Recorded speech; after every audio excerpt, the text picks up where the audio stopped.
good at. And of course, replied, as we know. All I can say is that the Lord does not delight in the pleasure of the wicked. And that even though they've laid traps for me, I will flee from them. And righteousness will always prevail over evil. Thank you very much. Bye-bye. And of course, replied, as we know. All I can say is that the Lord does not delight in the pleasure of the wicked. And that even though they've laid traps for me, I will flee from them. And righteousness will always prevail over evil. Thank you very much. Bye-bye. The argument from the parties, but we heard clearly the court is saying that the ruling will be based on processes filed. Let's hear it.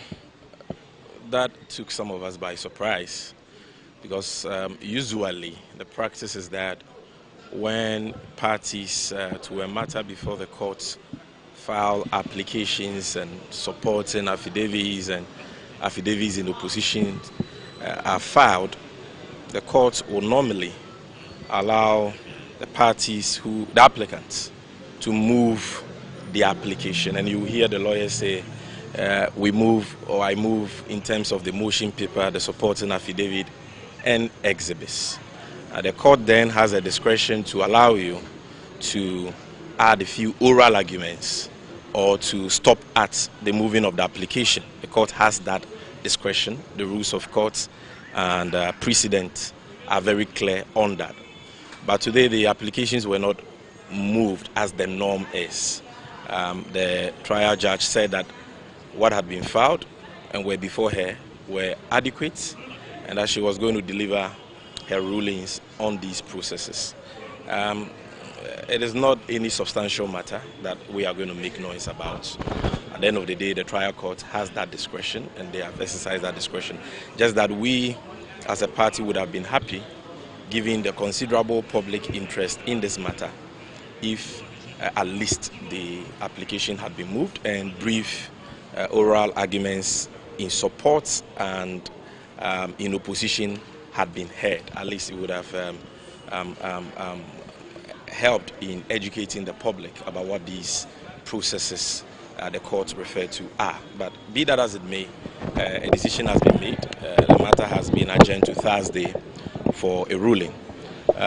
Not only on the 4 applications that are currently pending before the trial court, but also on an objection that counsel for Mr. Jakpa has raised.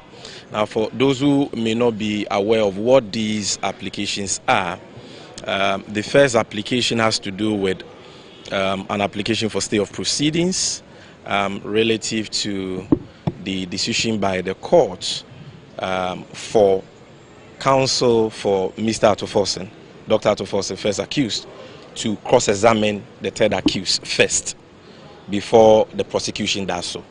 So that the sequence of that cross-examination is one that is being challenged. There is a stay of proceedings in relation to that, and it is one of the matters that the court has indicated it will be ruling upon.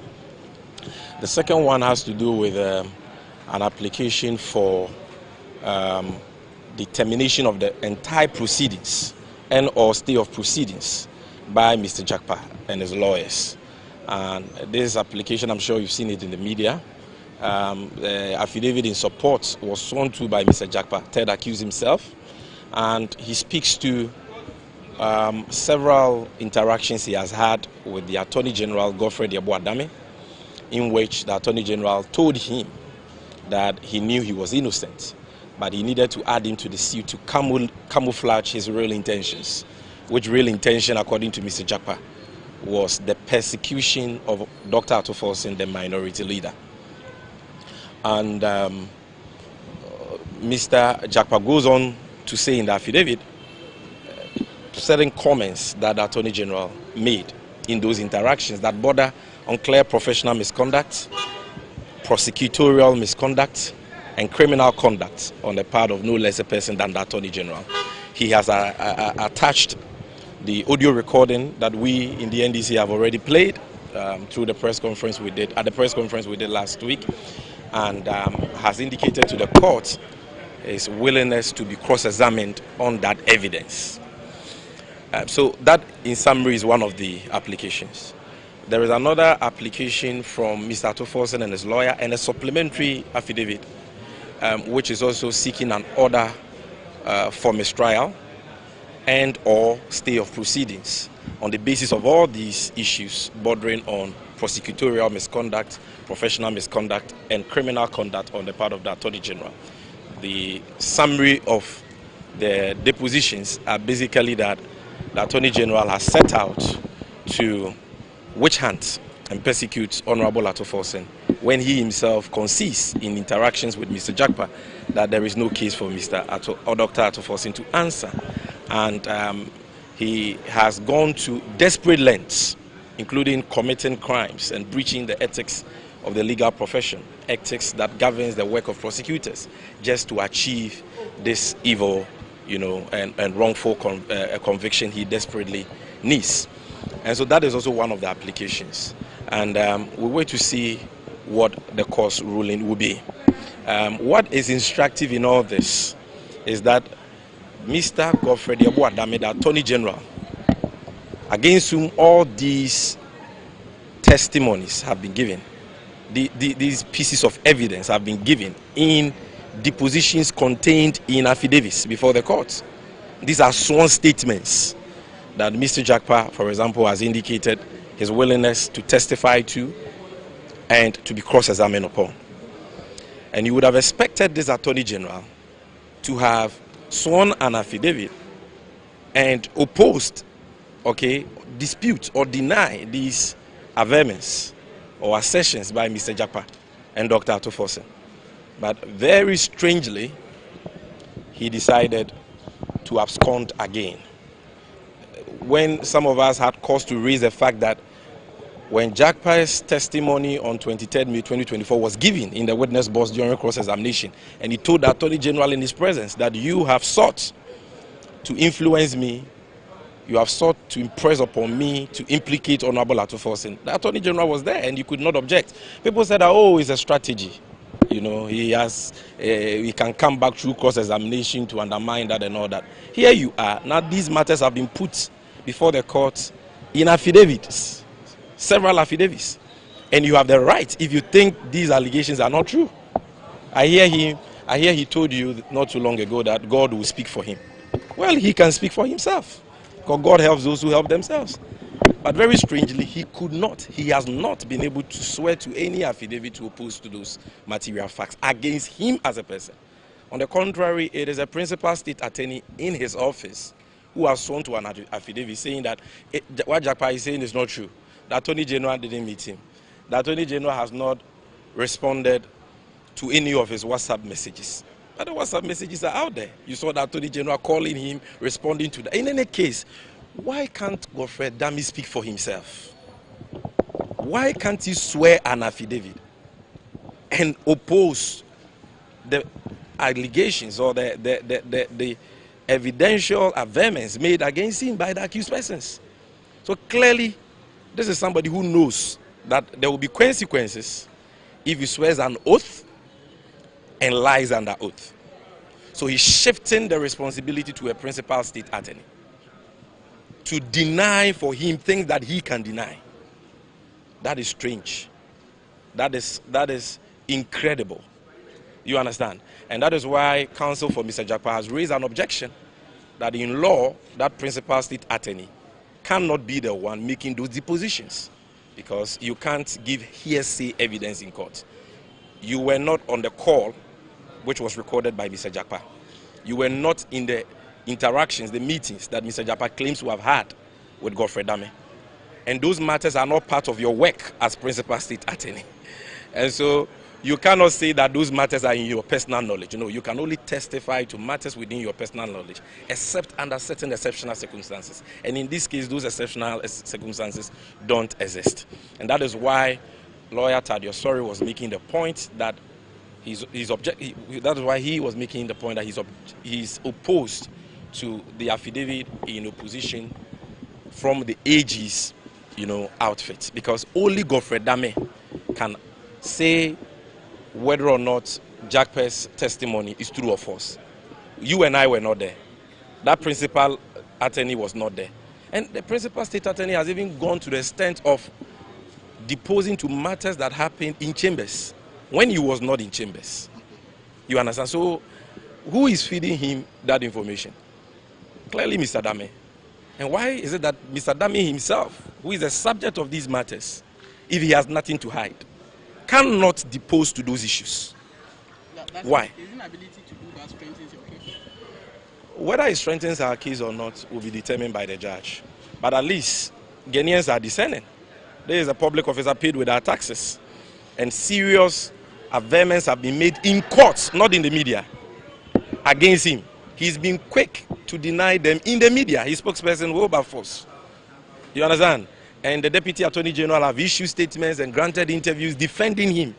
Now we come to court, you expect this Attorney General to swear an affidavit, to dispute these things, to provide counter evidence. And the man is fleeing from accountability. He can't defend himself. He wants somebody to do that for him. Well, we wait to see what the court's decision will be on all these matters, which I believe will be assessed by the court in arriving at the decision. What I can tell you, though, is that irrespective of what the decision of the court is in this matter, we as a political party, and of course all well-meaning Ghanaians, will join us to demand accountability from the Attorney General, because he is first of all a public officer occupying a very important role. Our prosecutorial powers as a country have been vested in him. He is paid with our taxpayers' money. He is supposed to do fairness and justice to all manner of persons. And so this is not only matters that are sub judice. These are matters of considerable public interest. And irrespective of what happens in court on these matters, we will pursue these matters to their logical conclusion. We've spoken about a motion of censure and a publicly televised investigation into this matter by Parliament. We are going to pursue that. We've spoken about disciplinary proceedings against him by the appropriate bodies, including the General Legal Council. We are going to take that up. And we've also spoken about possible criminal prosecution. And if it doesn't happen now, well, crime has no expiry date. It will happen someday. Thank you very much.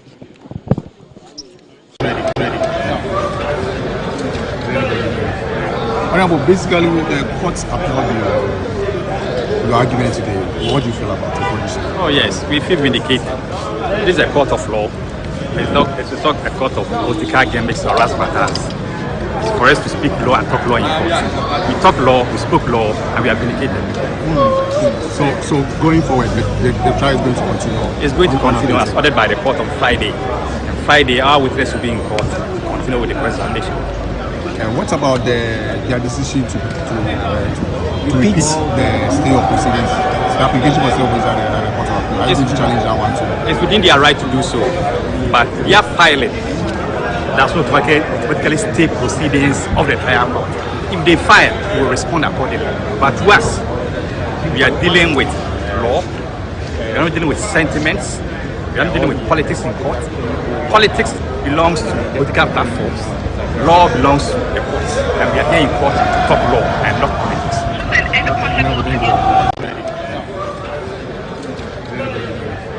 Honorable, basically, the courts upheld your argument today. What do you feel about it? Oh yes, we feel vindicated. This is a court of law. It's not a court of political gimmicks or razzmatazz. It's for us to speak law and talk law in court. We talk law, we spoke law, and we are vindicated. So going forward, the trial is going to continue? It's going to continue as ordered by the court on Friday. And Friday, our witness will be in court to continue with the cross-examination. And what about their decision to repeat the stay of proceedings? The application was still raised at the court of appeal. Are you going to challenge that one too? It's within their right to do so, but their filing does not automatically stay proceedings of the trial court. If they file, we will respond accordingly. But to us, we are dealing with law. We are not dealing with sentiments. We are not dealing with politics in court. Politics belongs to political platforms. Law belongs to the courts, and we are here in court to talk law and not politics. Court and come and refute the allegations, and then set the record according to his opinion straight, the way he thinks it's supposed to be. I have done mine in court, so I'm expecting to come in. Yes. Do you is in court, not in public opinion. Sorry about that. Do you expect Mr. Godfrey Dame to be in court today? Is that your expectation? Well, he's supposed to be in court because he's Attorney General, and this issue is personally between he and I. If he doesn't show up, how would you feel if he doesn't show up? The court to determine that. So again, you want to reiterate that at the end of the day, you would be exonerated. You are not going to jail. Because I'm an innocent man. What do you make of the position that the tape you put out is a doctored tape? Well, they are claiming it's a doctored tape. I didn't say that. So they should bring the original. They should tell the original to court. But why did you record the Attorney General? Well, that is not for you. He says you've been disingenuous. But that's what he claims. If it was a private. Prosecuting innocent people, who is disingenuous? It was a private conversation, and now you put it out. You claim it's a private conversation. That's what he says. Well, a private conversation, when it's a conversation that leads to committing crimes, it can no longer be private. It becomes a crime against the state. So it can no longer be private. So that private claim is neither here nor there. The bottom line is you didn't tender that in evidence. I'm not a lawyer. My lawyer knows his strategy, and he understands the court processes more than I do. So he's doing what is required by him. He has got his own strategy, and I cannot dictate to him his strategy. So at the end of the day, you expect that you're going to walk? Well, there must be justice, and I'm here seeking for justice. So justice, anything other than you walking free will be injustice? I cannot decide that I'm walking free. It is her ladyship who will decide based upon the evidence I used before her. The evidence will lead to that. And I know she's going to hold fidelity to the law. And that's what is expected of her. And that's exactly what I know she'll be doing. So I don't have any issue at all. Are you looking forward to a face-off between you and Mr. Godfred Dame? No, it can't be a face-off. Face to face, let me put it that way, face to face. There's no need for face to face. We are dealing everything in court. My lawyers will deal with it. In court, in court. But I cannot cross-examine him. My lawyer will do that. So there's nothing like face to face. Have you seen him? It's an issue of evidence against evidence. The game is about evidence, that is all. Have you seen him since you put out the tape? Have you seen the Attorney General after putting out the tape in the public domain? Not at all. Has he reached out to you? Not at all. Have you reached out to him? Not at all. So there was a CJ, a Justice of the Supreme Court involved. Has he reached out to you? Not at all.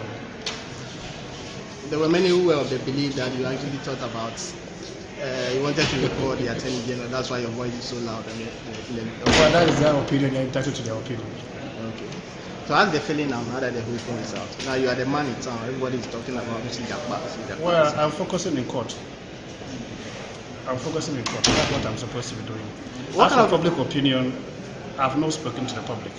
I'm dealing with the court. What kind of reception do you get after this whole matter? Oh, normal as every other citizen. You work free in town, nobody says anything. Are you concerned about your security? Well, you are a security couple, you have a background in security and all of that. I'm a gorilla in the jungle, so I'm not worried about the jungle business. You don't think they will come after you? Someone will come after you? They can try it. If they succeed, fine. But they must make sure they come with professionals. Have you received any threats? If they bring amateurs, it will be death sentence for them. But if they should be bringing professionals, if they really want to come after them. That is all.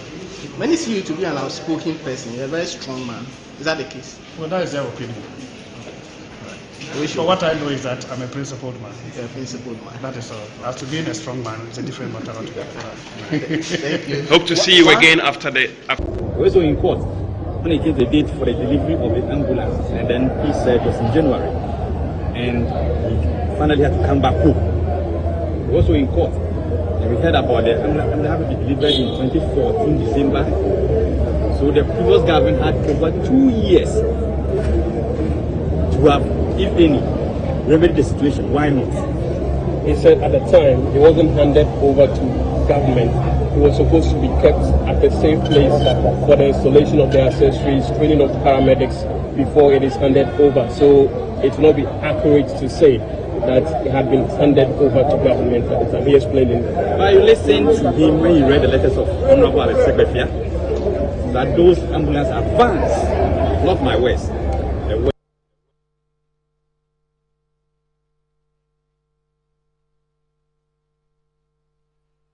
The details do not match what is claimed to be the head. And so the ambulances, as we have them now, you go through all the exhibits that we have in court, and you make your own judgments. As I said, I will not be making judgments here, but we have succeeded in putting across our case strongly that Mr. Jakpa gave his evidence in chief, also confronted me to a side of the matter, and the judge.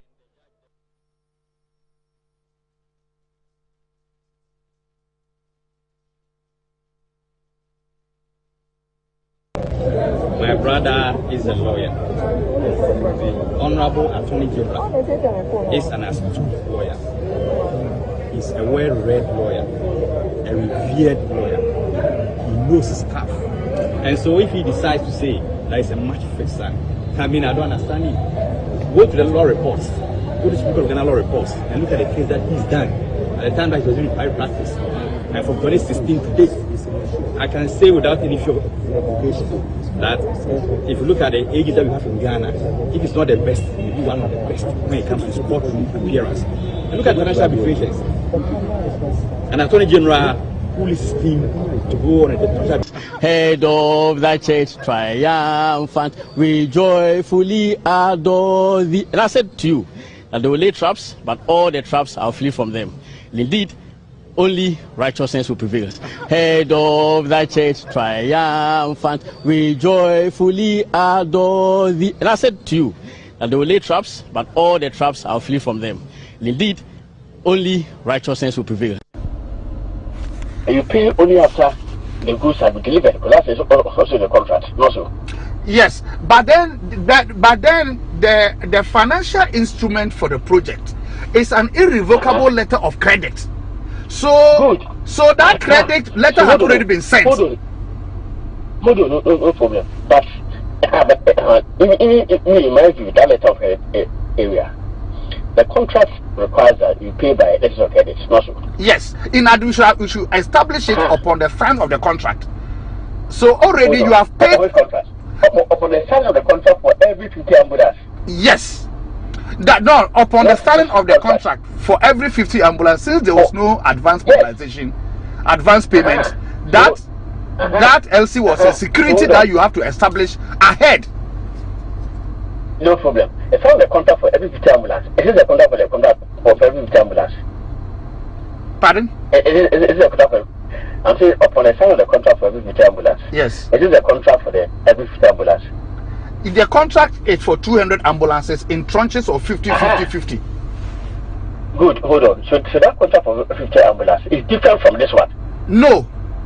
It is, the contract is one contract for 200 ambulances, which has been broken down within the contract for every few. You establish LC for every 50 tranche. So you have 4 LCs for the 200 ambulances. No, that part I disagree with you. But if you look at the terms of the contract, it's quite clear. And it should not be difficult for you to accept, because really it doesn't put you in any problem at all. That does not put you into any difficulty. I don't know the Minister of Health, the Minister of Finance. So for me, if you accept that, then it doesn't put you in any difficulty. The problem I have in accepting that for you, for you is that in there are letters that confirm that, both from government and from our principal, that is for every 50 ambulances. This is the same Atu forcing. Atu, is it the same you? Is it Atu forcing? Hey, Atu forcing. What is the difference between the ordinary thief and a political thief? Number one, the ordinary thief steals your money, your bag, your watch, and your jewelry, isn't it? But the political thief steals your future, your career, your education, your health, and your business. Number two, the hilarious part is that the ordinary thief will choose whom to rob, but you are the one who choose the political thief to rob you, because we choose them, we vote them, we blindly say we are not blind. Who is deceiving who? The ridiculous part of the whole issue is that we will fight to defend and protect our belongings from the ordinary thief. Is it not? But we fight each other to defend and protect the political thief. Is that not what we do? Thugs will be fighting themselves to protect those that are stealing our career, stealing our job, stealing our health, stealing our success. What a shame. If you reach a certain stage in life and there is nobody who can look you in the eye and tell you the truth, you are doomed. And that is where our country has gotten to. We need to rescue this country. Wallahi. And I feel very terrible as a Ghanaian at this time. This country is in serious trouble, ladies and gentlemen. We are in serious trouble. We need to rescue this country, ladies and gentlemen. The presidency has been so depraved, so muddied, so dirtied, that I tell you in all sincerity as a Ghanaian, that I feel terribly sad today as a Ghanaian. We need to rescue this country. Wallahi. Inshallah. Please don't cry. We shall rescue our country.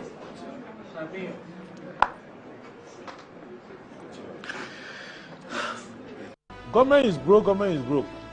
The people are spending billions to go inside the government that is broke. Have you ever seen a minister who resigned because government is broke before? Government has no money. Have you ever seen a governor who said, ladies and gentlemen, when I was elected, I thought the government had money. Now I discover government has no money, I resign. Have you ever seen it? Government has no money, but they are bringing money out at election time. Where is that money coming from? So they are lying. What is happening is that there are two types of wicked people in government. Type 1, they eat current money. Any money they find in government, they will eat it. They are wicked about that one. There is type 2. Type 2, they eat current money and future money. They will say, my term will end next year. When I leave, how will I eat money? Let me borrow money now and borrow money of the future and eat it now.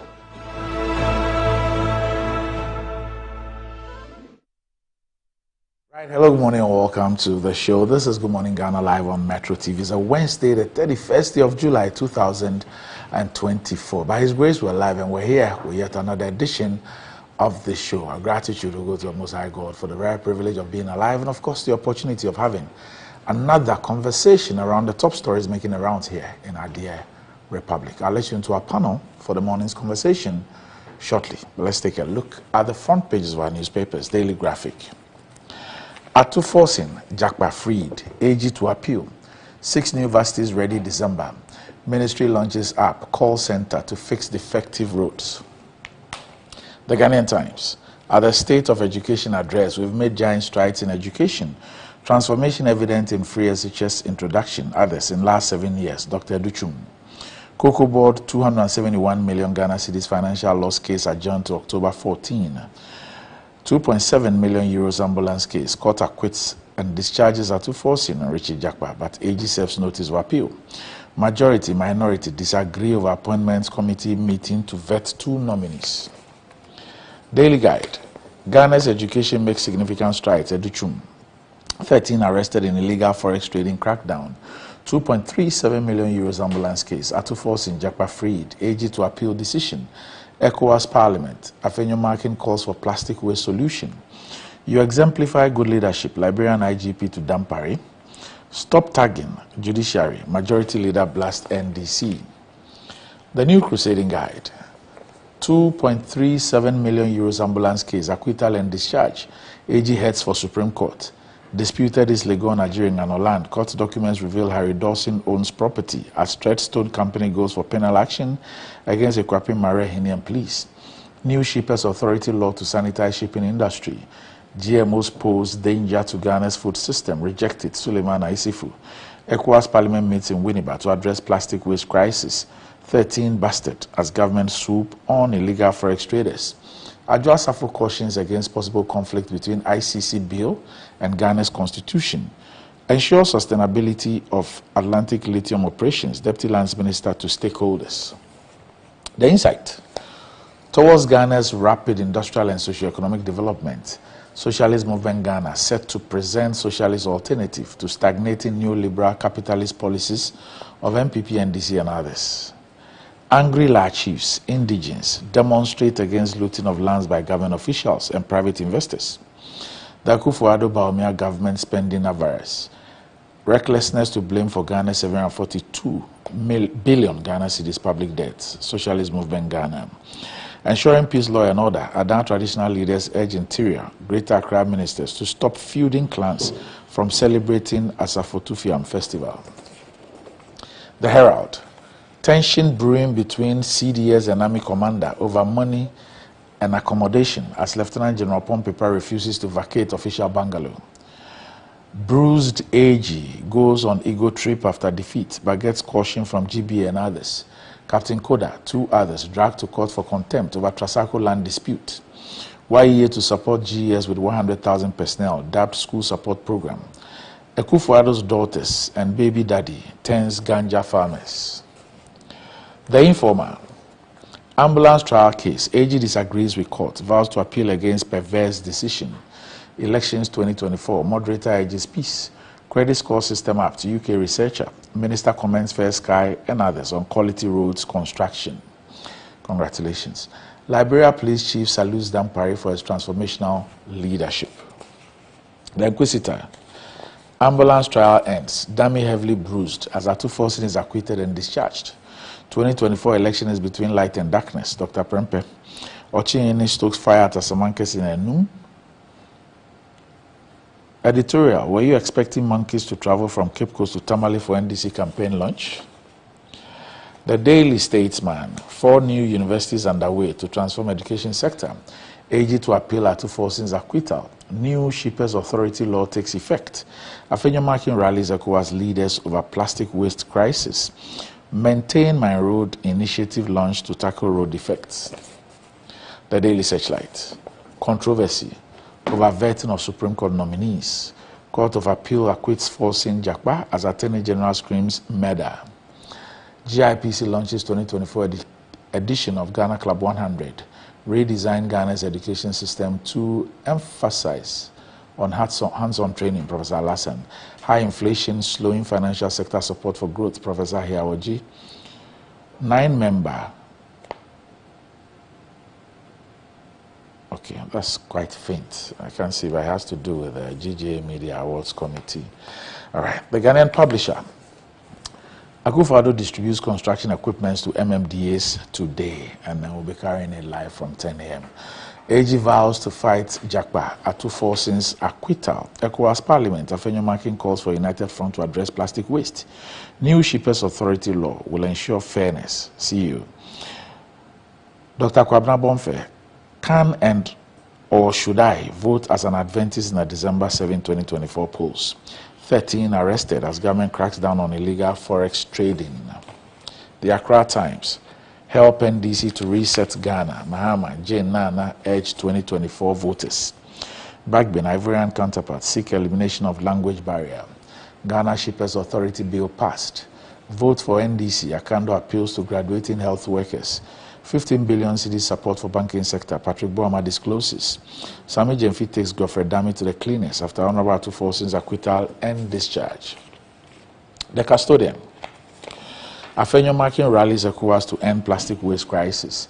Baumia to join Ofie Mega Walk. James Kwabena Bonfe Jr., PhD, asks, can and or should I vote as a 7-day Adventist in the December 7, 2024 polls in Ghana? New Shippers law to regulate port charges. GSA boss Adjo Asafo cautions against conflict between ICC bill and Ghana's constitution. The New Finder. GSE post robust growth. Shares valued at 87.9 million cedis traded in June. Court of Appeal frees Atu Forson and Jakpa. Attorney General hints at appeal. New Shippers Authority law to address unfair charges and improve regulation. FSRP, Ministry of Food and Agriculture. Poultry project yields promising results, set for expansion. GIPC reports 15% increase in new business registrations. Daily Post. Ambulance case. Atu Forson acquitted and discharged by Court of Appeal. Sami Jemfi Schools AG, Godfrey Dami on why Court of Appeals threw out his case against Honorable Atu Forson. CEO of defunct DKM is a registered member of NPP, Ambrose Derry. And that's about it. For the front pages, we'll be back shortly.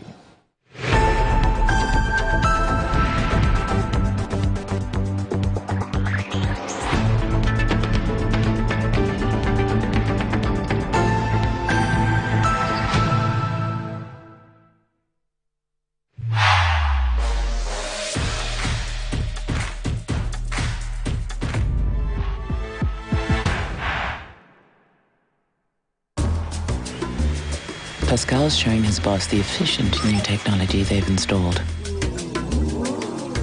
She is pleased, but now she's asking, why is that still there? Pascal explains that the wells can store many, many messages. The boss is not so pleased anymore. If you haven't upgraded your contact center yet, it's time to get business done better with MTN Business. Anti-cavity, gum protection, brighter teeth, and fresh breath. I'm a fat missy way. The patch of Bantama. Matias.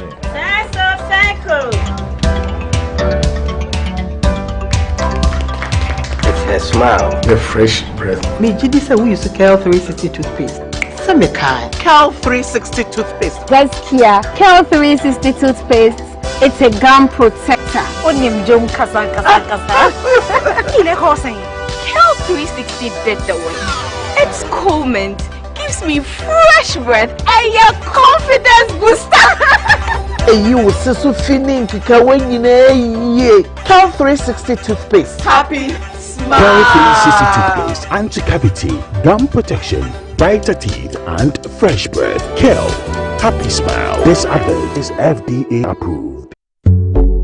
In today's modern world, stairs are a challenge, especially for our elderly and those with health concerns. Navigating them can be difficult and even dangerous, but there's a safer way to move vertically. Lifts and Elevators Limited Company, your answer to a more accessible and secure vertical transportation. Our elevators and escalators, including top-of-the-line pneumatic vacuum elevators, Fuji elevators and escalators, offer a safer and more convenient alternative, eliminating the risks of stairs and enhancing accessibility for homes, businesses, and hospitals. Choose safety and convenience with Lifts and Elevators Limited Company. Elevate your spaces today. For more information, visit our website at www.elevatorsgh.org or call now on 0200-535-515. Lifts and Elevators Limited Company, the elevator people.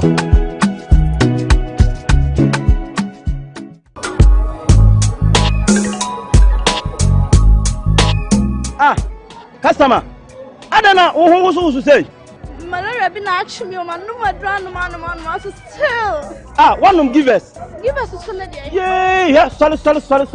What rest of so give us here and don't come down. What's over that song? But tomato give us the and some down. Give us a bad miss. Maybe I try the and some down.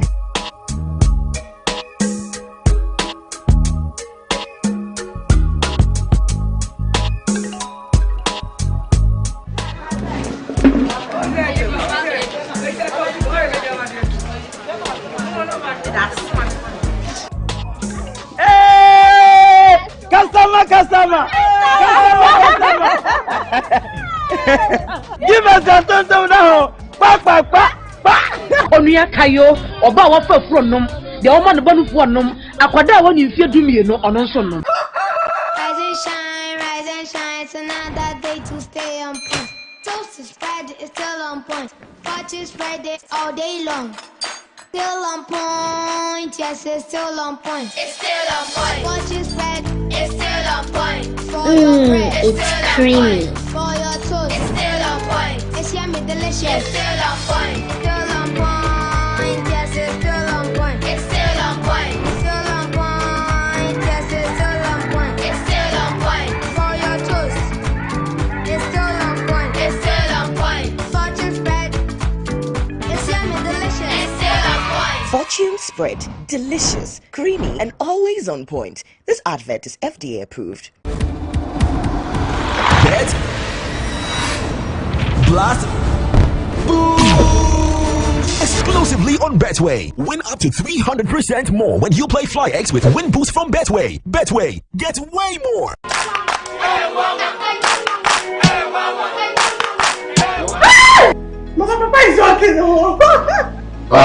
Herbal Hospital.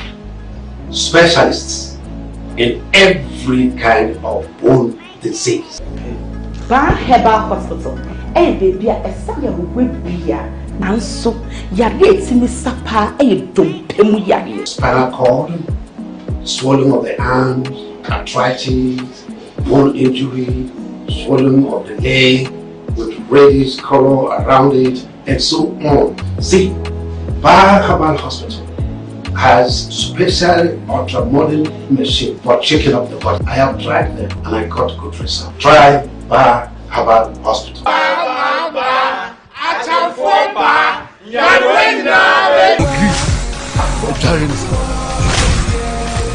Yeah, and you were back in Greece. She said, why you fit up the millionaire?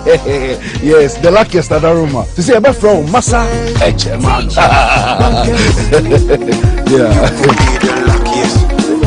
Now check this. Sister Abna, aka Kodihima. The luckiest at Aroma. Queen B. Yeah. Boss Lady Baku. Let's go. Hold on to your seats, folks. Such anyway, it'll be you smooth. Way enter your friend will upgrade. Luckiest Aroma. And the best part, that with the luckiest, will be our shot to a good life. And I'm talking to you, me, your girlfriend, your ex, your neighbors, your landlords, and even Goro boys. And no one is over dialing with lucky number. Star 712 hash. No. Coswato ticket to win in the community draw or the grand draw on the 30th of November 2024. The luckiest is regulated by the NLA on the Caritas platform, not for persons below 18 years. T&Cs apply.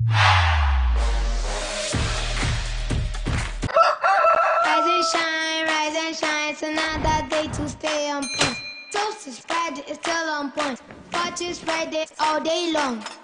Still on point, yes, it's still on point. It's still on point. Watch is Friday, it's still on point. For your bread, it's still creamy. On point. For your toast, it's still on point. It's yummy, delicious, it's still on point. Still on point, yes, it's still on point. It's still on point. Still on point, yes, it's still on point. It's still on point. For your toast, it's still on point. It's still on point. Fortune spread, it's yummy, delicious, it's still on point. Fortune spread, delicious, creamy, and always on point. This advert is FDA approved.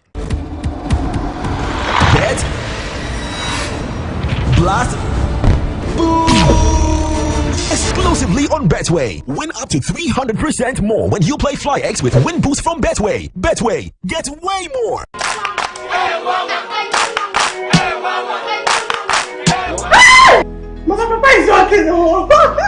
Bar Herbal Hospital. Specialists in every kind of bone disease. Bar Herbal Hospital. Baby, a Samuel will be here. Nanso, yare timi sapa dompemu yare. Spinal cord, swelling of the arms, arthritis, bone injury, swelling of the leg with reddish color around it, and so on. See, Bar Herbal Hospital has special ultra-modern machine for checking up the body. I have tried them and I got good results. Try Bar Herbal Hospital.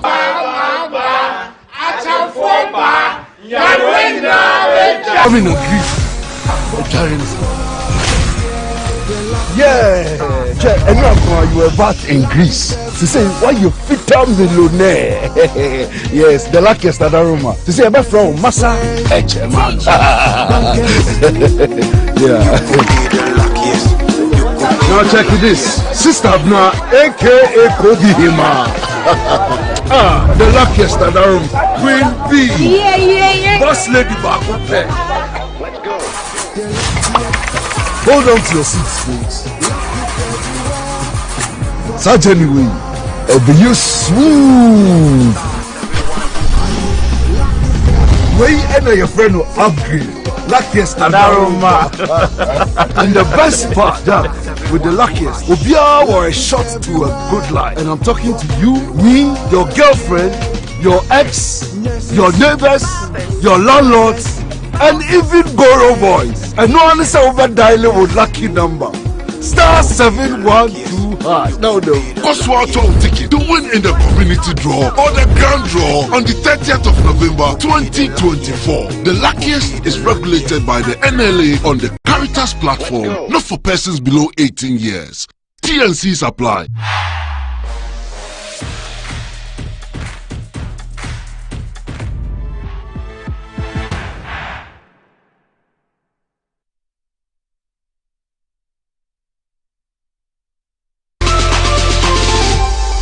You agree with me that a lot of people think that the free SHS system that your government implements is in a mess?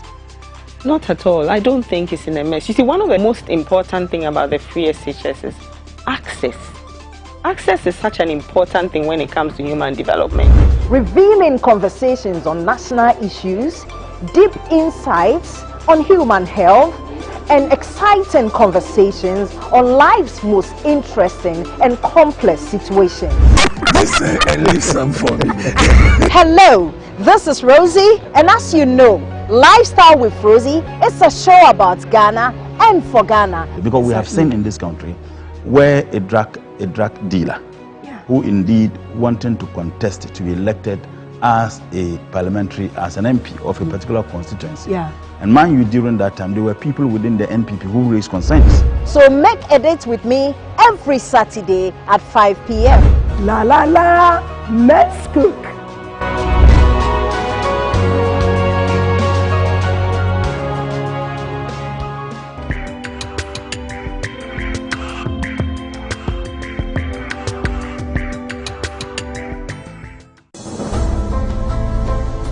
The law is pertinent to every aspect of our lives, and so lawyers must not be the backup plan for the rainy day only. Nothing received from a client should be put in a lawyer's personal account until such time that the money has actually been earned. It is very dangerous to perpetuate the theory that it is narcotics that leads to crime increase. The relevance of the law cuts across our business, social, and family transactions. Doubt this? You can't borrow from somebody who's your client. That would lead to a conflict situation.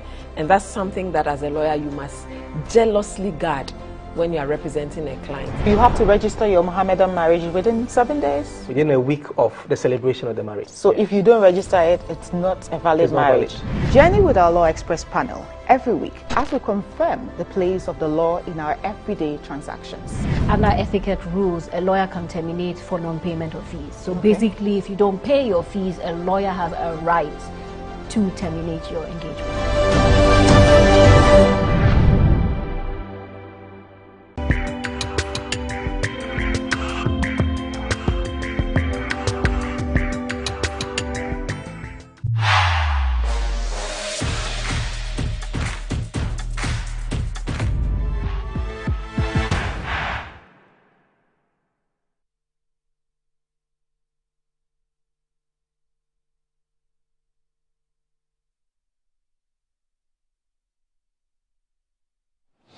Right, welcome back to the show. If you just joined us, this is Good Morning Ghana live on Metro TV. And well, today's the last day of July, and it's been a great month on MTN for SMEs, because this month of July has been an exciting month with the MTN Ghana declaration of MTN SME month. Businesses were given the opportunity to set up at the MTN head office, and the pop-up event actually ended yesterday, and there were a lot of exciting things, quizzes on the social media pages, developmental and capacity training for SMEs across the regions. There were promotions and major discounts on MTN's products, which of course boosted our pockets and our businesses. And we also had the SME fairs, the one in Accra, 18th to 20th of July at the Tete Kwashin Triangle, and then we had the one at the KJT Market from the 26th to the 28th of July. Okay, so great opportunity, was an open invitation to gain access to top-notch solutions, exposure to partners, and opportunity to put your business on the map. So MTN SME Month 2024 is finally come to an end, and we know that it was a great experience and exposure for your small and medium enterprises. Now, if you're thinking of getting a toothpaste that will take care of your entire family and save you some money, the recommended family toothpaste is KEL 360 toothpaste. This is approved by the Food and Drugs Authority. KEL 360 toothpaste provides you and your family with all-round dental protection throughout the day with freshness. KEL 360 toothpaste is good for kids, children, and adults. Let your family be a proud family when they step out by constantly using KEL 360 toothpaste. KEL 360 toothpaste brightens your teeth, prevents cavity, and with its cool mint gives you a fresh breath throughout the day and protects the gum from decaying. For consistency and quality, use KEL 360 toothpaste. It's another product from Samara Company Limited, producers of Sasso. It's available in all supermarkets, malls, and provision shops. Call Samara Company on 0246 864798. KEL 360 toothpaste, happy smile. And I keep telling you that enjoying the fruits of your labor is as important as enjoying the mansions of your labor. However, the pains of climbing the stairs when not exercising could be challenging irrespective of your age. But there's a solution for you. You need not worry any longer because lift and elevators have got you covered with the best portable American pneumatic vacuum elevators on the market today. It's a simple self-supported elevator for both homes and offices, and guess what? It can lift your goods too. Wheelchairs can fit in, and they come in 3 custom-made models. It's affordable and can be installed within 3 days. Visit Lifts and Elevators at Sakumon or just call them on 0200 535 or send a mail to elevatorsgh@gmail.com for consultations and the best solutions in easy vertical movements. All right. So time to start our conversation for the morning. And of course, with me on the show this morning, I have 2 legal practitioners. So to my immediate left, I have Ishak Ibrahim, who is a member of the NPP comms team, and is also a legal practitioner. Ishak, good morning. Good morning to you, and good morning to your listeners. Right. Your first time on the show? Yes. Oh, okay. Great to have you. Yes. Great to have you. I'll come back for us to try and know you a little more before we get to the conversation. But also with me on the show this morning is a gentleman who, as you might fully be aware, is the CEO of the FTs. And the Director Legal of the NDC. Okay. Godwin Eduji Tamaklo is here with me on the show. Okay. And, he's in cream, not necessarily white. Okay. So maybe he's taking... If I don't catch you, if I don't... I need to read something. I need to read something to you. If I don't catch you short, you'll be prejudicing the outcome of the discussion. I need to read something to you. I'm sure Pegasus has sent you something Ebola. So this says, yesterday, the FTs were in abundance. I hope your lawyer friend made some referrals to you. If he didn't, then watch who you call a friend. Randy, yes. So good morning, and good morning to my learned friend. Good morning to your cherished viewers. Yes. All right. Okay. So, Isaac. Yes. You're a member of the MPP comms team. Yes. Okay. How long have you been a part of? Well, I've been, let me say, since 1992. I've been a member of the MPP. Okay. But I joined the communication team just about 2 years ago. Oh, but before then, I was an active member of the communication team in the United Kingdom. Oh, you were in the UK? Yes, I was in the UK. Is that where you trained as a lawyer? Both UK and Ghana. Okay. But I was first called to the bar, Lincoln's Inn in the UK. Okay. And then I was also a lecturer over there. Okay. But 3 years ago, I decided to come home. Then I did my post-call. Okay. But then I'm a full-time lecturer for the past 3 years at the University of Professional Studies. UPSC? Yes. The law faculty? Yes. Okay. So I'm the lead lecturer in human rights law over there. Okay. And I also teach tort law. Oh, so you are with Professor Abuchi? Yes. Okay. He's my regards to him. Thank you. All right. Okay. And you're welcome to the show. I hope you enjoy it today. Okay. All right. Okay. So, Aduji, yes, sir. You were in court yesterday. Yes, sir. And you were one of the lawyers. Yes, sir. In fact, you were a lawyer for the first accused? That is so. Okay. So, we know what happened in courts, that by a 2-1 decision, the appeals court is ruled against the decision by the High Court. Interestingly, that High Court was actually presided over by an appeal court judge. With additional responsibility. Yes, for the High Court, okay.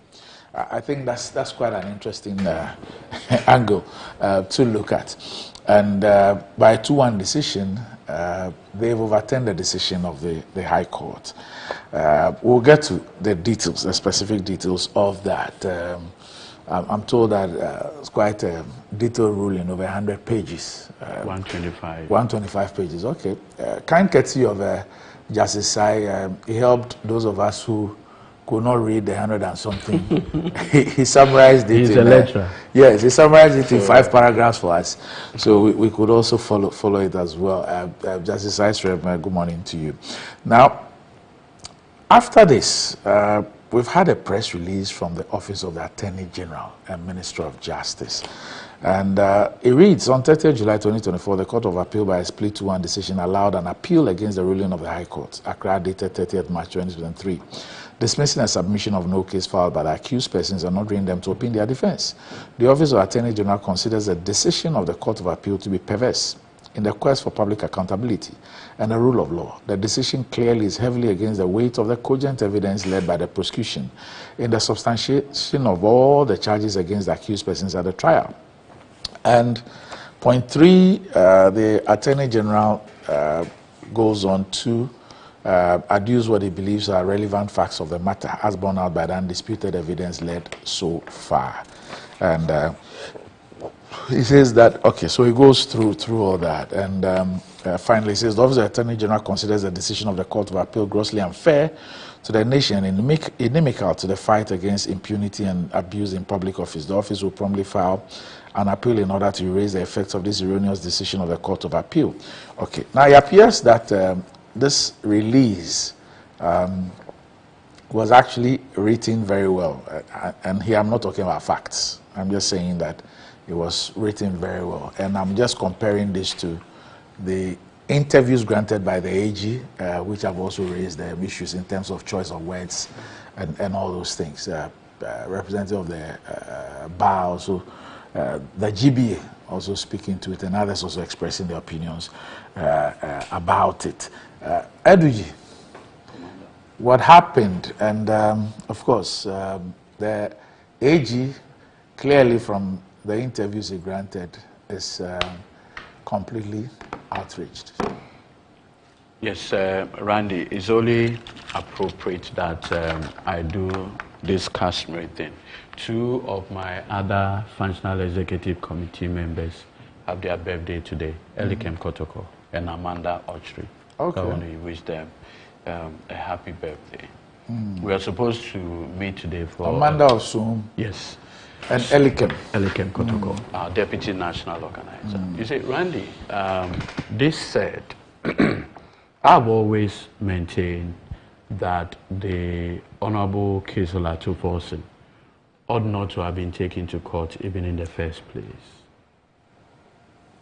It's only fair that I express my sincerest gratitude to their lordships for the courage and demonstrating that fidelity to the law, as you can see in the ruling that they delivered in the judgment of yesterday.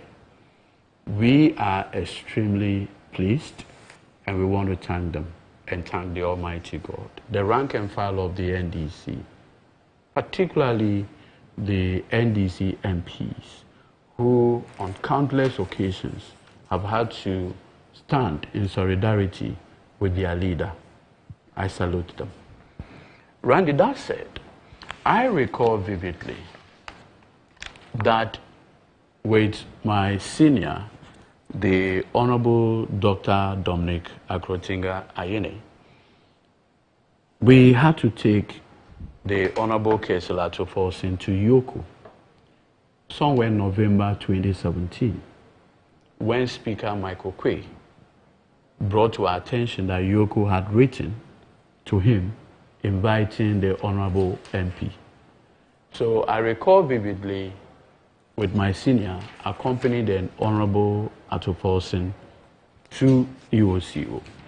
Now when we got to the EOCO, we had to meet the investigators led by the Deputy Executive Director, Nanaimchi. In his office, he asked that this is a matter that the Ministry of Health, led by Kweku Ajimaimenu, had brought this case for investigation, and you are a person of interest. What says that? And the Honorable Atofolson gave the indication that, look, beyond the fact of requesting for the LC and writing that the bank charges associated with the LCs should be charged against the Ministry of Health budgetary allocation, I played no other role in this transaction. They were shocked.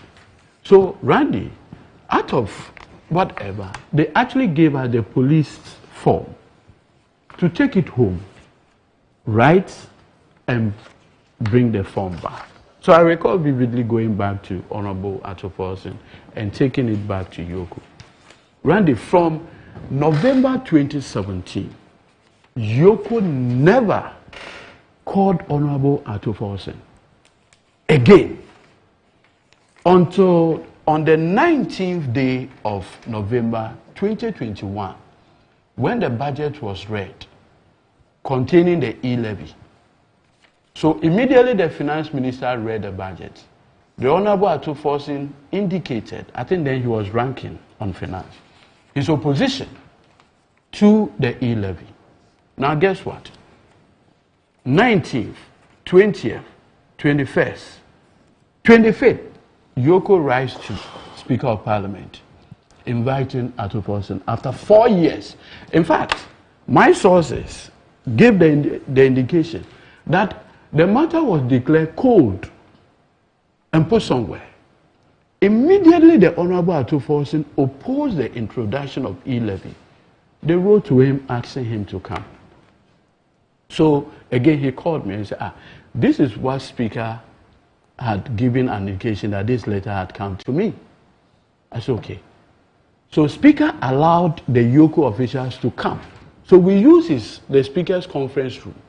When they came up after our discussion, they said they had been instructed by the Attorney General to take the charge statement from Atofolson. I said, we gave you an ordinary statement. You didn't even caution us so-called. That is what happened. They said, no, now there's a firm instruction. So we even gave them the indication that, could we meet later? Immediately the Yoko officials left, and we also left. Less than 10 minutes, they called me back and said, no, they have a firm instruction that his charge statement should be taken that day. So I said, no, leader, somebody is up to some mischief. So on 22nd December 2021, the Attorney General, in his usual cowardice, asked the Director of Public Prosecution to sign the criminal charges against the Honorable Kaisel Atofolson. By January the next year, 2021, we had to go to court to apply for bail, among other things. Randy, long and short, the Attorney General called 5 prosecution witnesses. 5. At the end of the day, we indicated to the court that from what has transpired relative to all the prosecution witnesses, we believe that no case had been made against the Honorable Atofolson. The trial judge, in her wisdom, said she believed that a prima facie case had been made and that we should open our defense. Immediately, we mounted an appeal on the ruling on the submission of no case, which appeal was yesterday, decided upon. Now, Randy, what for me interests me in all of this is that In the ruling of the trial court, calling upon us to open our defense, we obliged. And so you notice from the records that we called 2 witnesses to testify on our behalf, upon which we close our case. Then the second accused, Dr. Animana Sylvester, also opened his defense. But along the side, he became very sick and so had to go outside the country for medical treatment. The Attorney General later indicated that out of compassion, he was filing a nolle prosequi. But later, I will tell you something. Now, when they filed the nolle prosequi, it was left with the Honorable Ato Forsen and Richard Jakpa. And the rest of it is a matter of public record. So yesterday, the Court of Appeal, as you indicated, by the 2-1 majority, delivered its ruling. And Randy, I just want to read some portions of the judgment for our viewers. And those who have it, I'll refer them to go to pages 25 of the judgment. This is what the court said. I note that Mr. Markwe, he works at the Bank of Ghana, in particular said in his evidence, for whatever reason, that the first appellant instructed the Bank of Ghana to establish an LC in favor of Big C in the letter dated August 720. Now, at the cross-examination of Markwe, we showed him the letter Ato Forsen wrote, that he should read where Ato Forsen instructed the Bank of Ghana. He then indicated on oath that it was an incorrect statement and that Ato Forsen only requested. How in God's name can such a person be considered to be a credible witness? So the court, this is what the Court of Appeal, at the trial, when he was challenged on the use of the word instructed, and in my opinion, he chose to equivocate on it instead of accepting it. In my view, this was unnecessary posturing because the first appellant did not use the word instruct, but rather requested in the letter he wrote. So these are witnesses that were coached. And this Markwe guy works at the Bank of Ghana. He saw the letter Ato Forsen wrote, never using the word instructed. But they wanted to create a certain narrative as though it was like, I authorize you to do something. And so they needed to insert the word instruct instead of the request. You do know that when I request you to do something, you have the benefit of looking around the circumstances and deciding not to. But that would defeat their case. So they introduced the word instruct as though it's an authority. It's a command. Knowing very well that was not. So the judge said, why in God's name would you do that? Now listen to what the judge said. Mr. Markwe told the court that the letter of 7th was on the letterhead of the Ministry of Finance and was signed on behalf of the minister. The letter was signed on behalf of the minister. So at this point, the minister on whose behalf the letter was signed is a material witness for you. They never called Setepe. And still managed to build a case that the Honorable Ato Forsen acted without authority. Whose authority? Definitely his boss. So if you are alleging that there was a lack of authority, then you needed to call him to accept that he never authorized him. But Godfrey knew that there's no way he could proceed with that assertion. So, see what the court said. Mr. Markwe also said that the LC is not payment, but a guarantee. Now listen to what transpired under cross-examination by my senior Dr. Bamba. So you agree with me from the explanation of the letters of credit that the letter of credit in itself is not payment, would you not? Answer, yes, my lady. But the letters of credit guarantee payment. Question, a letter of credit guarantees payment subject to certain conditions be met. Is that correct?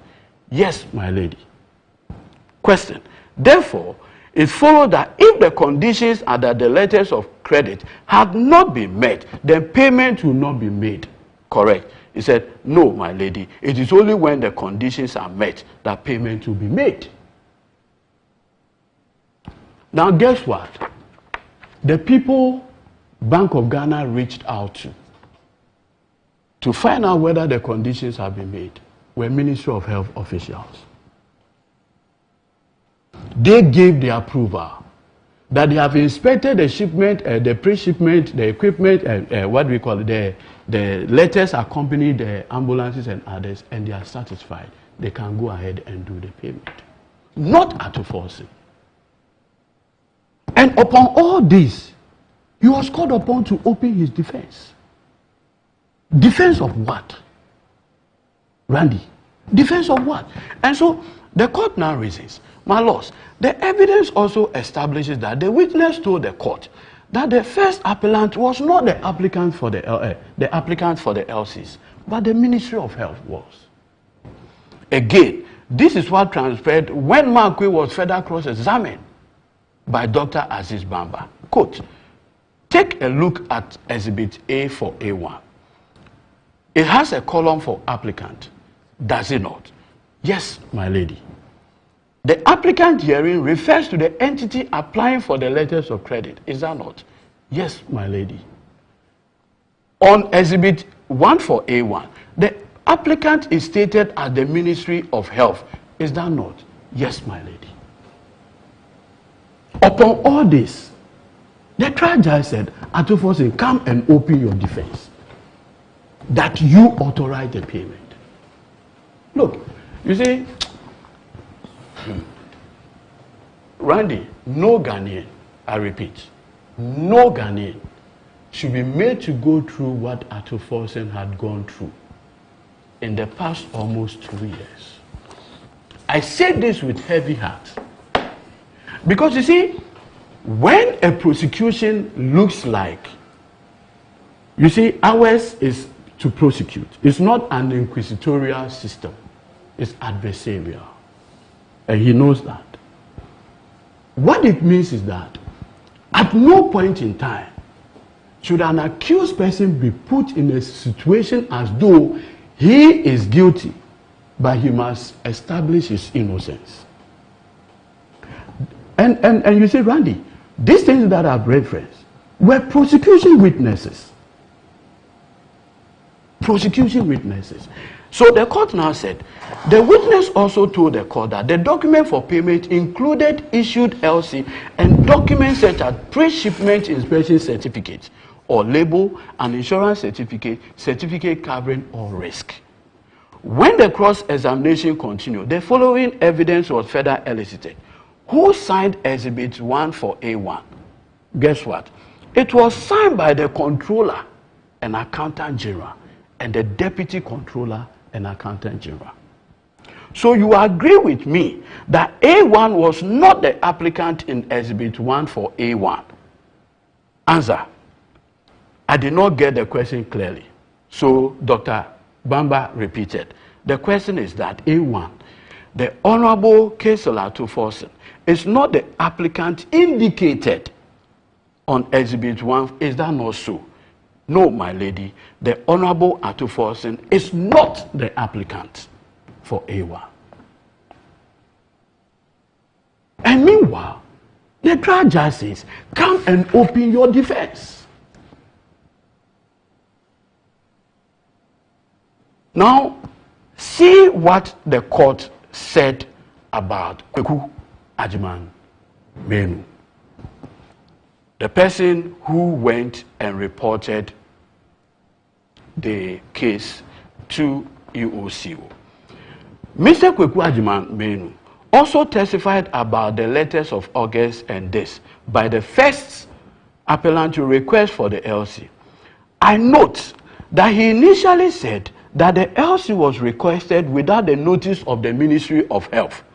But when he was confronted later about it under cross-examination, he accepted that his initial position was wrong. Mr. Kweku Ajiman Menu also said the LC is not payment, but a guarantee. Again, the following is a snippet. You have also served as the chairman of the Public Accounts Committee of Parliament. Is that correct? That is correct. So you have quite a working understanding of how LCs operate. Is that correct? Yes, I do. Are you aware, are you not, that the LCs are not payment in themselves, but guarantee or promise of payment subject to certain conditions being met? Now, guess his answer. That is so. This is Kweku Ajmamenu.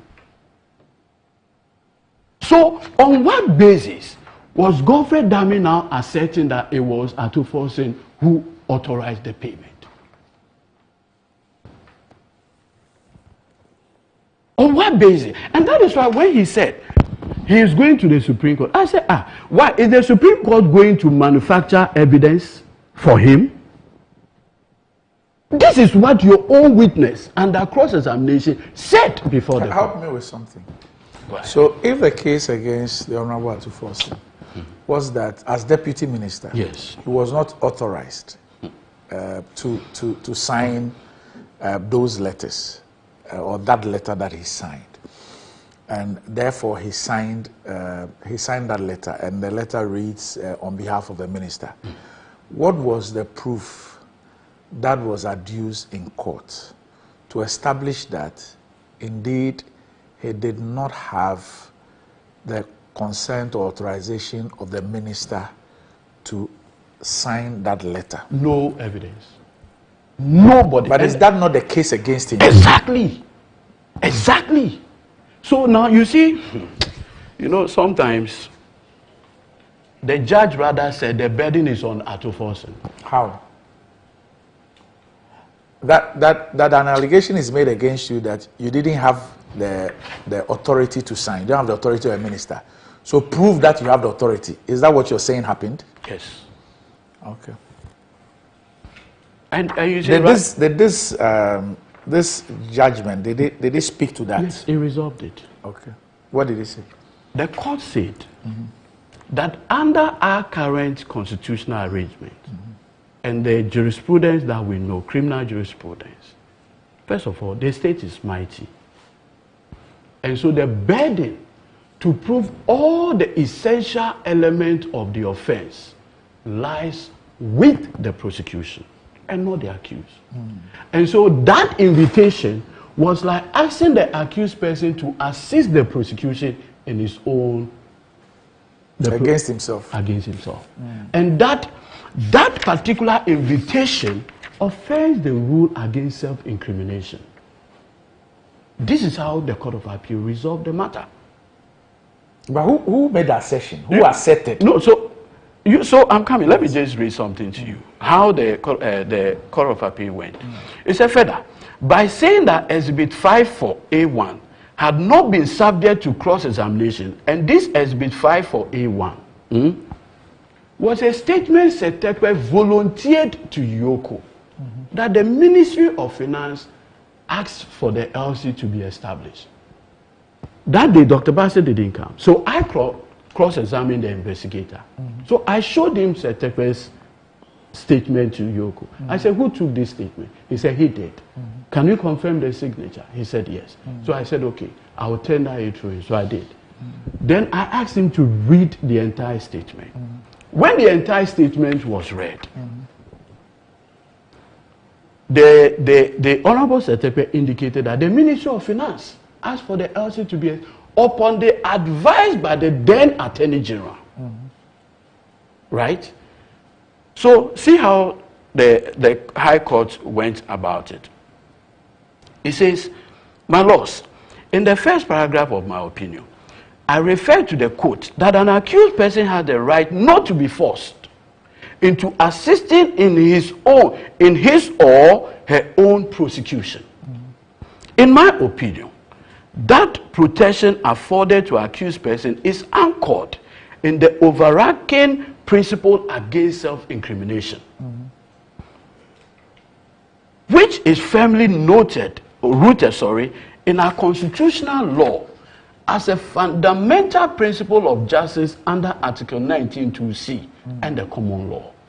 The root of this principle is based on the presumption of innocence and the fact that the state, as the Hobbesian Leviathan, which prosecutes an accused, has more resources than the accused. In other words, until the prosecution establishes that there is a case to meet, an accused person should not be compelled to testify. It proceeds. As counsel for first appellant correctly observed in his submission, in the case at the bar, the law under which the first accused is charged does not impose a burden on him to explain whether he had an authority to act. He continues, he was not charged with a strict liability offense, but with willfully causing financial loss and misapplication of state property. It is therefore difficult to reason with the trial judge on her decision that the first appellant must testify to explain whether he had authority to act. He continues, further, by saying that Exhibit 5 for A1 had not been subject to the cross-examination. So after I introduced this Exhibit 5 for A1, the judge in her ruling then said, Setekpe has not been subjected to cross-examination. And so for that matter, she will not regard the statement the man volunteered to Yoku. That was tendered without objection. Shockingly. Now, so this is what the court said. So, further, by saying that Exhibit 5 for A1 had not been subject to cross-examination, and that the first appellant should rather establish that he had authority to act, the learned trial judge, by implication, is saying that she had heard the prosecution witness, but she must also hear from the first accused in order to decide. I am of the view that that is tantamount to shifting the burden on the first accused to prove his innocence. It also implies that the first appellant will be found guilty if he fails to explain that he had authority to act. Randy. So, there's another portion that I just want to read. My lords, it is true that at the close of the prosecution's case, the guilt of the accused person is not supposed to be proved beyond reasonable doubt for the purpose of submission of no case. But the law requires that the prosecution must provide sufficient evidence, as per Section 11 of the Evidence Act, said that the evidence should be capable of convicting the accused if he or she does not offer any explanation. If there is no evidence to support the charge laid against the accused, the court must hold that no prima facie case has been made out and that the accused is entitled to be acquitted and discharged. Like you rightly pointed out, Godfrey Adame called 5 prosecution witnesses. At no material time did any one of them say. What they rather sought to do is that Setekpe didn't say, but said the ministry authorized the establishment, requested for the establishment of the LC. If the ministry did, and you do know that the Honorable Atofosin was the deputy, in God's name, why would you say that Setekpe didn't do otherwise? Setekpe is a living being. He's alive. He's here. If you believe in your story, and it is his authority that you are denying, what do? Call him to come and assert that I never authorized. Then Atofosin will now have the responsibility of showing whose authority he acted with. Now, you see, something curious happened. The letter of 7th August that the Honorable Atofosin wrote, requesting the LC, he copied Setekpe.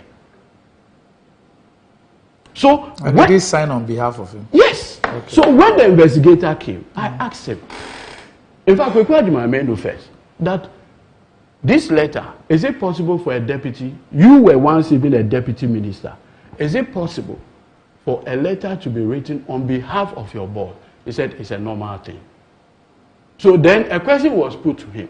When a letter is written on behalf of your boss and he did not sanction it, would you not be subject to query? He said that should be possible.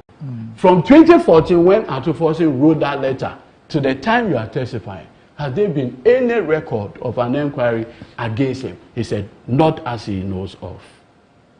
Upon all these matters, Atufosin was still asked to open his defense. Randy. Now, you see what the judge said. My lords, as stated earlier, there is no link between the evidence heard and the element of the charge for the court to hold that a prima facie case had been made. Consequently, based on the evaluation of the evidence laid before the trial court and the submission made on behalf of the first appellant, I am of the view that the prosecution failed to provide sufficient evidence that meets the threshold of connecting the first appellant with the offenses he's charged with and relates to the ultimate of proof beyond reasonable doubt. This explains why I take the position that the trial judge erred in her application of the law and calling upon the first appellant to open his defense. Curiously, I want to read this other portion. You know, Godfred had been talking about lack of parliamentary approval and what have you. I have never seen in my life a dishonest attorney general like Godfred. You called 5 witnesses to come and build up your case. Now listen to what the court said. First and foremost, I have no hesitation in dismissing the prosecution contention that the request for the LC was reckless and criminal because it did not receive parliamentary approval. The idea of parliamentary approval was never part of the prosecution's case, as it never found part of the particulars set out of the offense for which the first appellant was charged. With respect, it was an afterthought. Really? Yes. I will not place any weight on it. Regarding the court's position on the ZAT exhibit, with the greatest respect and deference to the trial court, that is not the position of the law. The document has some probative value for which some weight can be placed on it, or it does not. It is not the law that a statement ought to be subjected to cross-examination before value can be ascribed to it. So, you see, Randy, if you pick all the things that transpired, and I want to also read this, it's very important I read. A reasonably drawn inference requires evidential foundation, which in this case is lacking, because no evidence was led to show that the first appellant had no authority to act. The fact relied on by learned counsel, with due deference to him, are based on conjecture and speculation. It proceeds. The issue whether the first appellant had authority to act or not is a matter of fact and cannot be speculated upon. Randy. Right. There's a position that the court states, so that at least you can take. It was stated that there can be no inference of guilt unless there are objective facts on which the inference can be made. If positive facts are lacking, as in this case, what is left is mere conjecture and speculation. In this case, by calling on the first appellant to open his defense suggests that he was only entitled to be acquitted if he proved his defense. That is show that he had authority to act to the satisfaction. With respect, in my view, that was certainly wrong. Okay. Randy, I want to just respond quickly to the statement. Just hold on that. Okay. Hold on. Let's bring Ishak in. We'll come back to the statement. So Ishak, do you disagree with the court? I can. Can I furnish you a copy? Oh yeah. Okay. Don't worry. Okay. I would. Thank you very much. Yes. Is Ishak your first name? Yeah, Ishak is my first name. Okay. Yes. Thank you very much, Randy. And then good morning again to my learned colleagues, and good morning to your viewers. Before I would deal with your question, I would like to address some preliminary issues. Please do. That he raised, and then I'll talk to it. Yes, typically in a criminal matter before a decision is made by the prosecution as to whether to take a case to court or not. Both the Ghanaian system and the English system, where we borrowed our common law from, there are two tests that the prosecution would use to determine whether to go to court in the first place or not. The first test is what we call the evidential test, and the second test will be the public interest test. Different jurisdictions might call it different names, but all common law countries use these two particular tests. I'm starting this because of he has made some statements and he has tried to impute whether there is a motive as to why the Attorney General is bringing the case in the first place. I remember him mentioning the moment the Atifosin said something about the e-levy and other things. That was when the Attorney General initiated it, even though they had gone to ECO, which initially had contact with them, listened to them, and let go. That's not how criminal trial actually works. So you might listen. So criminal prosecution could start with a mere suspicion. And as time goes on, evidence begins to trickle in. Then it will get to a point that it might raise some interest as to whether it is worth investigating. Initial inquiries, either by different state departments, might conclude there might not be evidence. But as time goes on, the prosecution will gather more evidence to say that maybe it raises to a level that they might have to have a second contact with you. And I don't know at what point the Attorney General really had a second contact with him. But it's quite normal for prosecution to start as the evidence gathers. So it's clear from what he said, at some point the Attorney General, I don't know what happened behind the scenes, but based on us when he was contacted or called, it could be coincidental. We cannot just input a motive to it. So if there is enough evidence, sometimes it's not enough for prosecution to go to court. You then have to ask yourself, is it in the public interest to actually go to court in the first place? For example, in the UK, there had been cases whereby a mother killed the child. But the method at which the mother used in killing the child, if you hold a trial for people to get to hear this particular case, some people might imitate using similar things to kill people, especially when she said it was a mercy killing. The child is in permanent pain and all those things, and out of compassion, a mother decides that I want to kill this child, using methods that if it comes in the public, more people might use it. In that instance, a prosecution will probably say, if you can't hold the trial behind closed doors, then it might not be in the public interest to even bring this case. Because in an attempt to save one person's life, you end up in killing more people because people will adopt that particular method. It's for this reason that the prosecution always have to use these two tests. If there's enough evidence, you then ask yourself, is it in the public interest to proceed? And from what I have gathered so far, the Attorney General probably applied both tests. And in his wisdom, and as a chief prosecutor of the country, he decided, yes, there is enough evidence to proceed. And that was why this particular prosecution started in the first place. There had been enough information about this trial in the media. One of them will be the tape issue and the fact that there was attempted plea bargain. There has been a lot of noise about plea bargain, as if it is completely unethical. It's not. If you look at other jurisdictions, the UK, the US, look at the trial of Donald Trump, the president. Michael Cohen had a deal with the prosecution. So it's not unusual for a prosecution to have a deal with somebody to reach a plea bargain. Plea bargain has its benefits with some few drawbacks.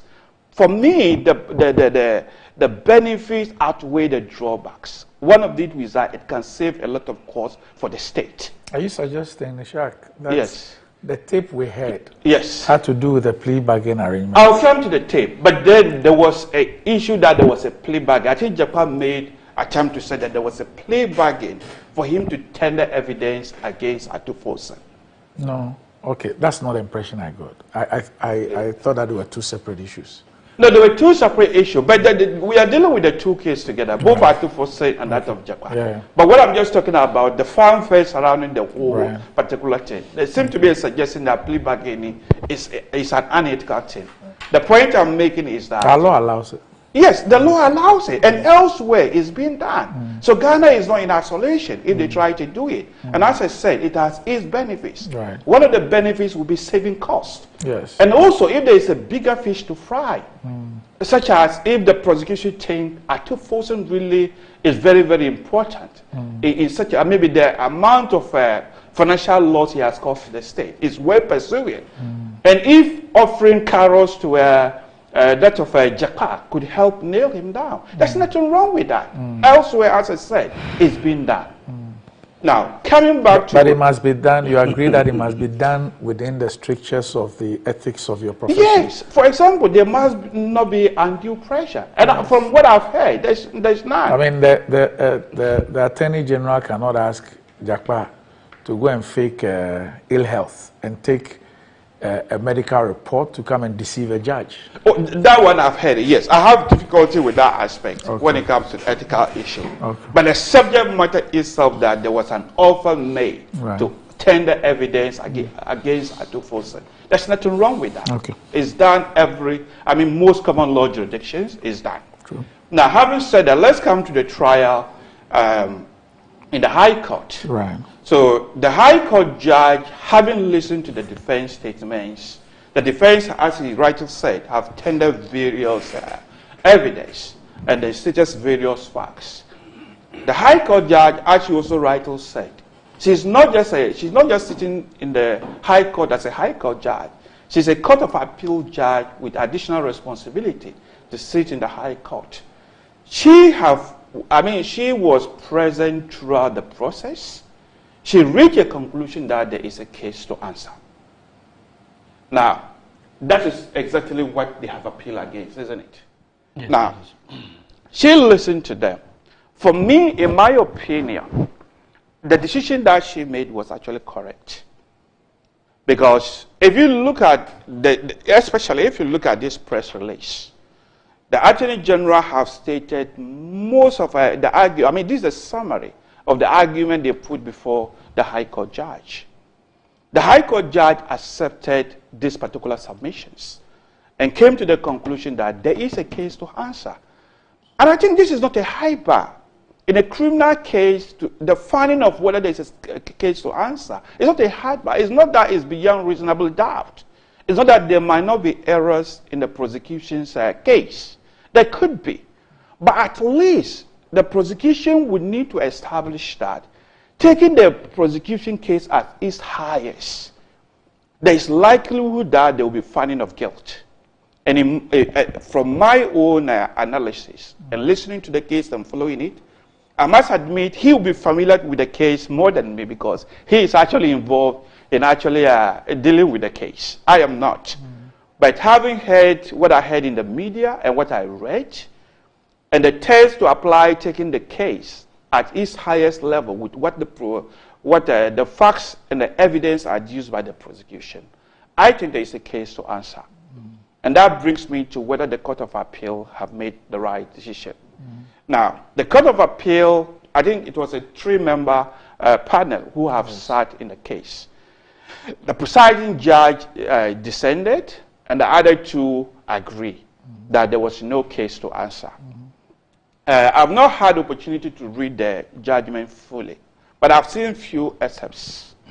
And one of them, there seemed to be an imputation of fact from Atufose by one of the judges, which I think is wrong. For example, the judge made the claim that Atufose never said he authorized, he authorized the purchase of the ambulances. If that is what the judge is saying, it's like he has gotten the information from the media. Because Atufose never had opportunity to open his defense. So where are you getting it from? No, let me just... I mean, he's getting information from the media, of which a judge shouldn't be doing No, that's incorrect. You see, cross-examination does 2 things. To put your defense across. And also to undermine the case of your adversary. So under cross-examination of the Bank of Ghana official, We then suggested to him that have a look at the letter Atuforsin wrote on We this. should have a look. That's the witness. Okay, the prosecution witness. Okay.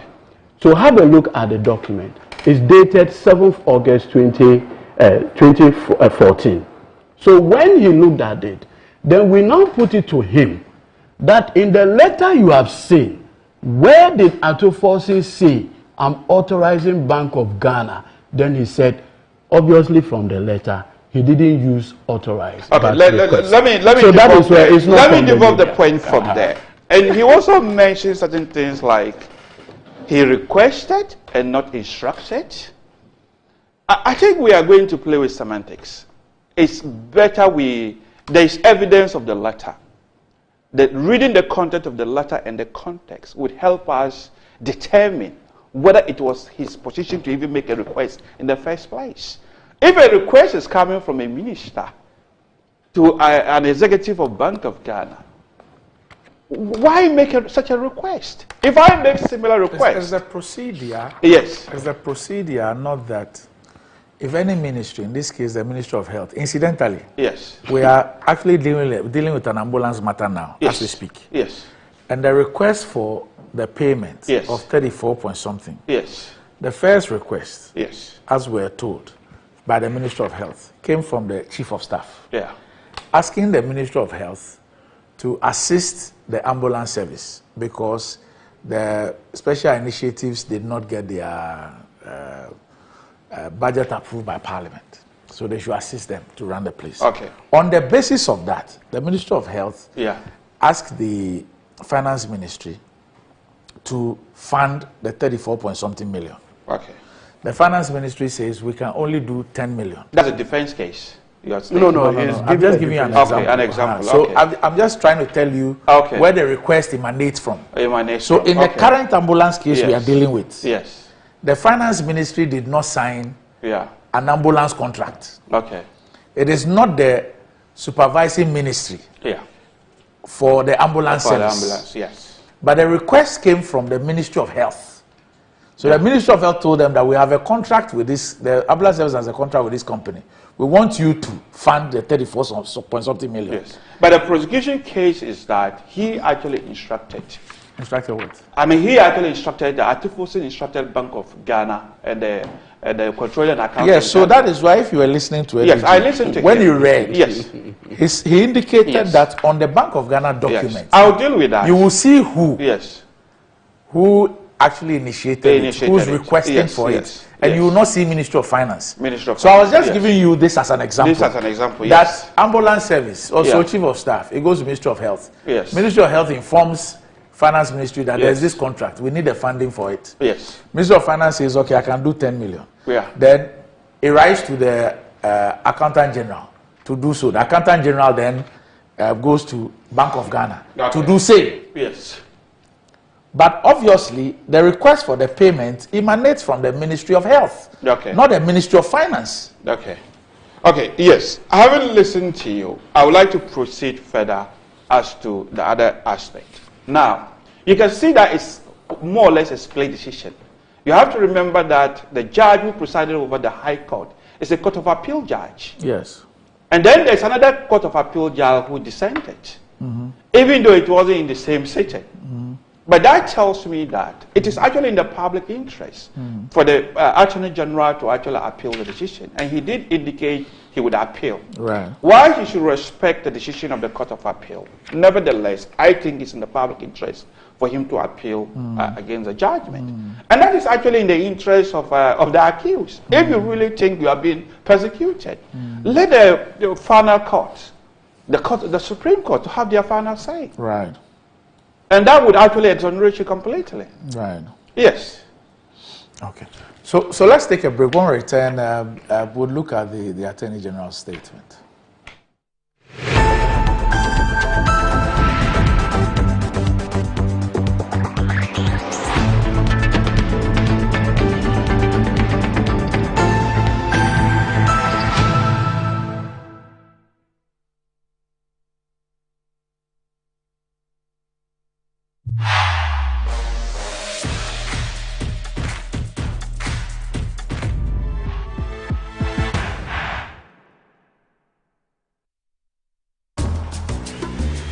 Pascal's showing his boss the efficient new technology they've installed.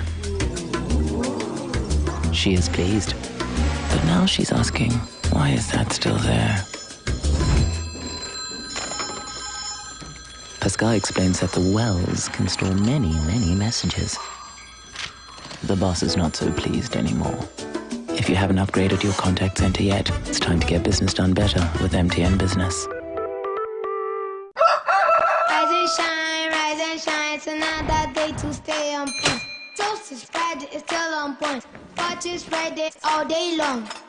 Still on point, yes, it's still on point. It's still on point. Watch is spread, it's still on point. For your bread, it's creamy. For your toast, it's still on point. It's yummy, delicious. It's still on point. Still on point, yes, it's still on point. It's still on point. Still on point, yes, it's still on point. It's still on point. For your toast, it's still on point. It's still on point. Fortune spread, it's yummy, delicious. It's still on point. Fortune spread, delicious, creamy, and always on point. This advert is FDA approved. Anti-cavity, gum protection, brighter teeth, and fresh bread. I'm a fat missy way. The patch of Bantama. Matias. That's a cycle. It's her smile. The fresh breath. Me, Jidisa, we use Cal 360 toothpaste. Cal 360 toothpaste. Gaskia, Cal 360 toothpaste. It's a gum protector. Onim jom kasan. Ile kosen. Cal 360 did the way. It's cool mint. Gives me fresh breath and your confidence booster. You will see so feeling to when you know Cal 360 toothpaste. Happy smile. Cal 360 toothpaste, anti-cavity, gum protection, brighter teeth, and fresh breath. Kel, happy smile. This advert is FDA approved. In today's modern world, stairs are a challenge, especially for our elderly and those with health concerns. Navigating them can be difficult and even dangerous, but there's a safer way to move vertically. Lifts and Elevators Limited Company, your answer to a more accessible and secure vertical transportation. Our elevators and escalators, including top-of-the-line pneumatic vacuum elevators, Fuji elevators and escalators, offer a safer and more convenient alternative, eliminating the risks of stairs and enhancing accessibility for homes, businesses, and hospitals. Choose safety and convenience with Lifts and Elevators Limited Company. Elevate your spaces today. For more information, visit our website at www.elevatorsgh.org or call now on 0200-535-515. Lifts and Elevators Limited Company, the elevator people.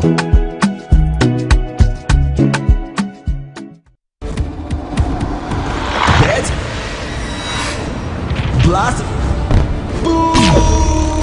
Exclusively on Betway. Win up to 300% more when you play FlyX with Win Boost from Betway. Betway, get way more. Now let me tell you why you should choose Safari Valley as your conference destination. The new conference building combines modern amenities with the tranquility of nature, providing the perfect backdrop for your next seminar and corporate retreat. The only conference destination with so many activities. You don't have to travel to visit your tennis club, the gym, or the stables. They have it all. Enjoy this rooftop viewing deck, basking in the sunlight with the sight of wild animals roaming freely in their natural habitat. At my break, I'm able to practice my putting. It's a unique experience that sparks creativity and rejuvenates the mind. Visit Safari Valley Eco Resort in Ghana, bringing you closer to nature. The luckiest. Star 712 hash. Luck is everywhere. For everyone. Lakwaha, Etimen missing opportunity to be the luckiest. It's time to put some smile on your face. Still asking what luck means? At Luckiest, we believe it's more than just chance. It's joy waiting to happen. Let's go. Dial star 712 hash. Now password top tickets not as a group, individual and as a community. Now participating in the Luckiest from the 1st of July 2024. Grand draw near 30th November 2024. Luck is everywhere with the Luckiest. The luckiest is regulated by the NLA on the Caritas platform and is not for persons below 18 years. Terms and conditions apply.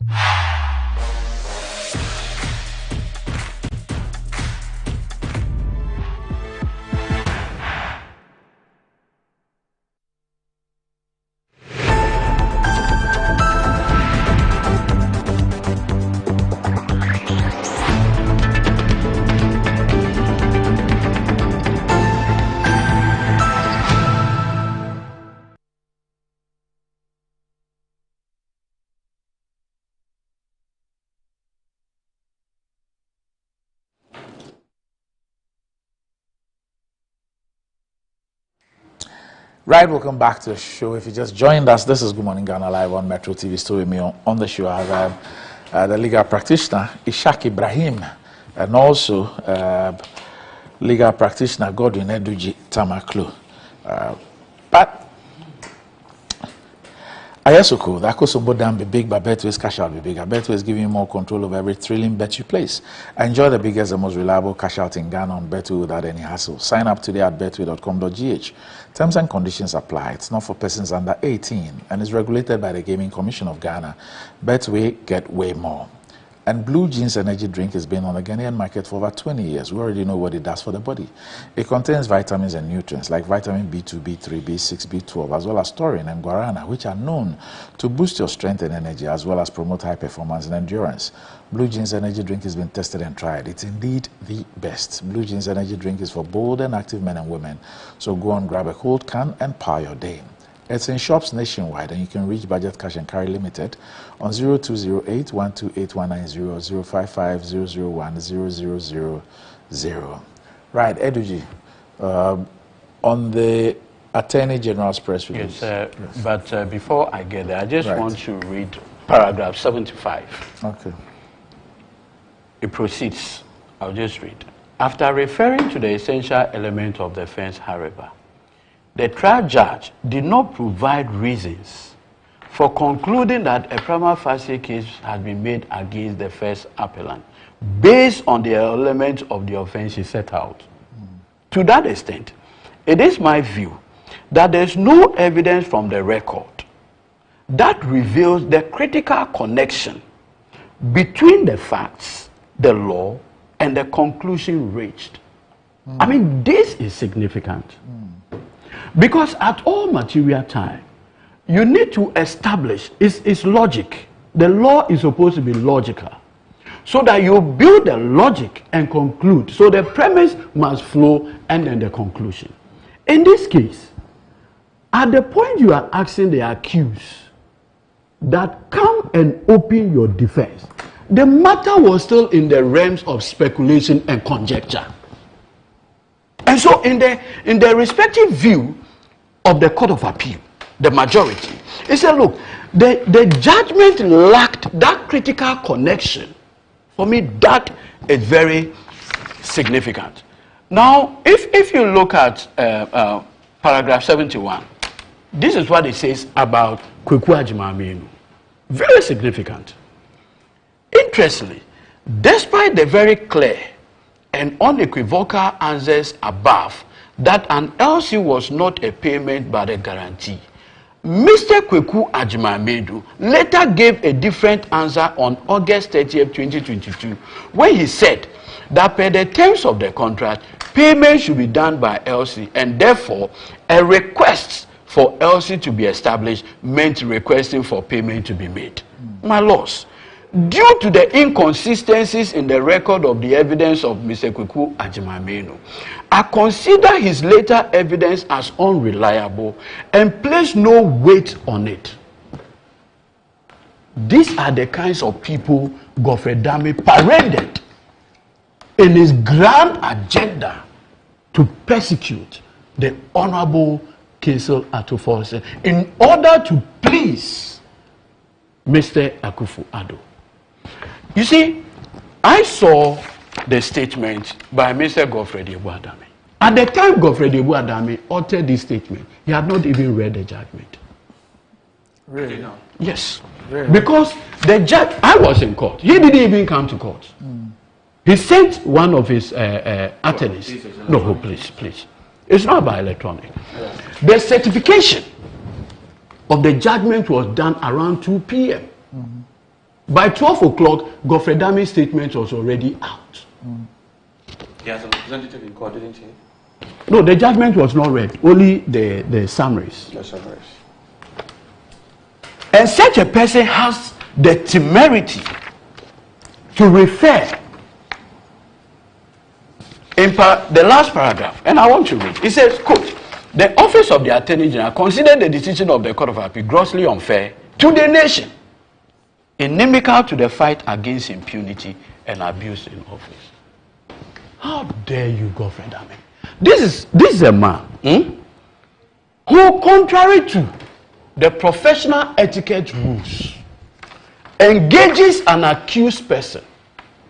And you see, the reason why in the professional rules you are not permitted to engage an accused person unless through the lawyer, more so when he's represented, is that an accused person facing criminal charges is deemed vulnerable.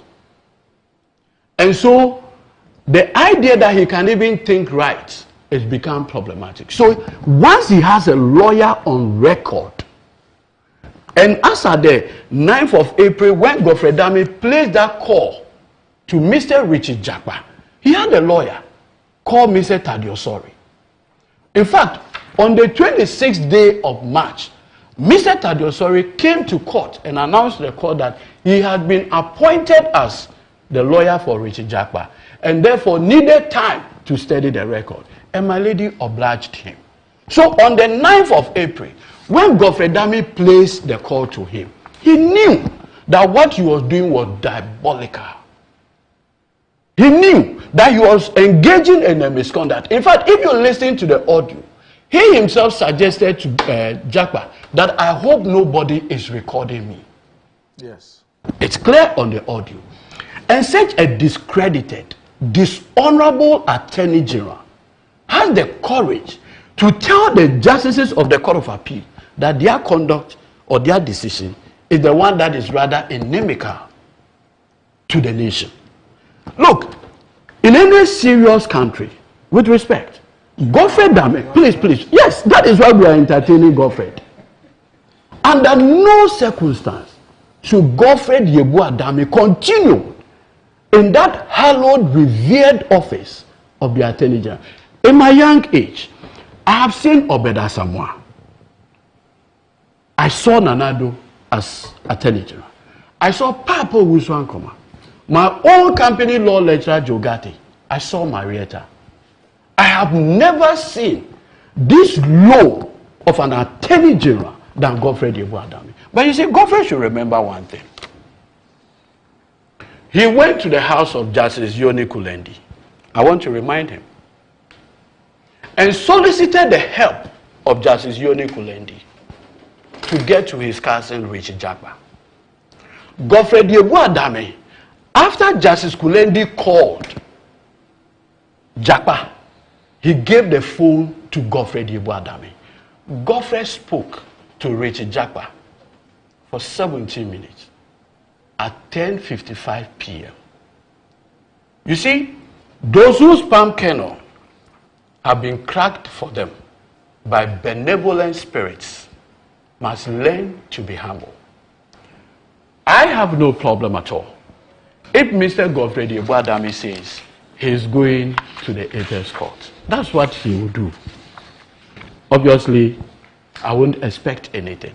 But I want to remind you something. Richard Jakpa said something in court that there was a deliberate attempt by the Akufo-Addo administration to sabotage the ambulance deal.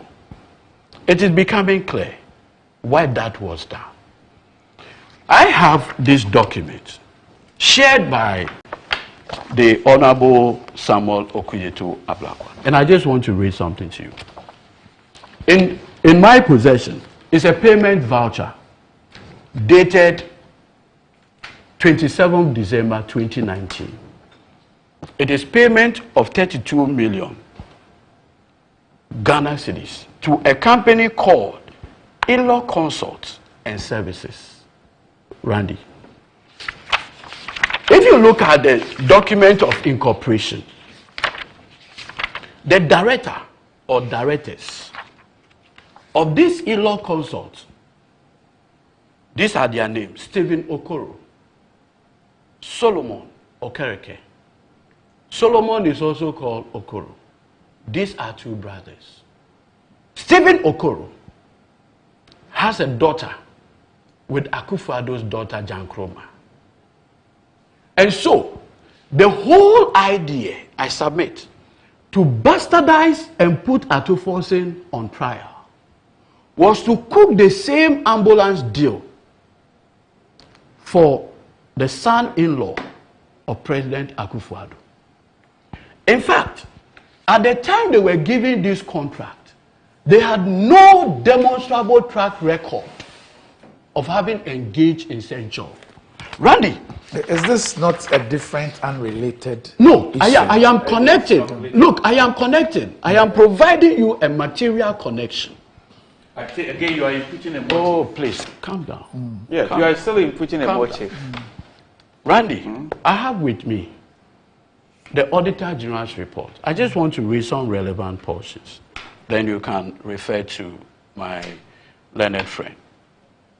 If you look at the Auditor General's report, paragraph 75, a company was awarded a contract to supply ambulances, spare parts. That company is called Service Ghana Auto Group Limited. This is what the Auditor General appointed by Akufo-Addo, not Domelebo, found. 75 of the audit report. It's a quote. In addition, records from the Registrar General Department revealed that Service Ghana was registered on 24th April 2020. Therefore, from January to April 2020, when the National Ambulance Service referred maintenance work to Service Ghana, it was not a registered company with the Registrar General's Department. It proceeds. Furthermore, Service Ghana was registered to do business in the sale of motor vehicles, motor vehicle parts and accessories, and not maintenance of vehicles. Thus, Service Ghana did not have the required expertise and skill and labor for the maintenance of the vehicles. The director of this company is the same Stephen Okoro. So the point I am making is that, you see, Randy, the accounts have this saying. I think I've repeated it here. Oh, you of one son. Oh, so that is what you are trying to establish. Okay. Oh, we of one son. Okay. Your tree appears better than mine. Why should they? Okay, that's it. All right, so I now get what you were trying to connect. Sorry, I didn't get that because I don't switch it. Oh, okay. So I didn't get that. No, he was just trying to read the current ambulance scandal that is unfolding. Okay. And to say that if you try people for such cases, you should know. You should know that. Okay. Well, so this is when you're chewing the fingers of that particular monkey. What's the name? There's a particular monkey. It's a type of monkey, and the hand looks like human. Okay. So I say when you're chewing the hands, look at yours. Okay. You might as well be chewing your own fingers. Yes. Okay. Ishak, let me hear you. Oh yes. I think he more or less veered off what we are really talking about at the end, and mostly he wants to impute a motive as to why the trial is going on. Yes. But I think it's too cynical to say that the contract, the ambulance contract, the reason behind it is that somebody wanted the contract and the person is connected to the president, either son-in-law or even the daughter. And this is the real reason why the Attorney General is using the state powers to persecute somebody who had actually, I'm not sure whether he was saying the person who has actually carried out the contract. I don't really want to go to that particular side. Right. Because for me, sometimes it saddened me the way we engage in public debate in Ghana. There's a force baboon. Yes, in a criminal matter of this nature, I wish there was no political party involvement. If a former administration or current administration individual is accused of committing criminal activities, I think it should really be that individual versus the state, instead of two political parties being in the middle, as if it is MPP versus an NDC. It's not good for our republic. And that is what the NDC, from the beginning of this trial, is trying to present. They are persecuting our member, and we have to come up for him. For me, I wouldn't come out that way for an MPP member, even though I'm a member of the MPP. But if you are an individual who have enriched yourself through your criminal activities involving the state, that is your business. And I think going forward, this is what, as Ghanaians, patriotic Ghanaians, we should be doing. Okay. And that seems to be missing with the NDC at the moment. Does the patriotism of the Ghanaian also not suggest that if the Ghanaian does not see ingredients of a fair prosecution, they shouldn't speak against it, speak about it? So why are you so if they think that, I mean, the fact that somebody belongs to a political party does not stop the person from being a Ghanaian. No, it doesn't. Unless we want to assume that it is only people who don't belong to political parties who can be patriotic. No, not really. A politician but can be patriotic. The way criminal trials such as this is sharply dividing the political parties. Yeah, but is that not the reason why, Ishak? Is that not the reason why, for example, if you are prosecuting and you are a member of a political party, and you are prosecuting somebody of the opposing political party, you must be careful and quite meticulous and make sure that all the ingredients of a fair prosecution are actually in place.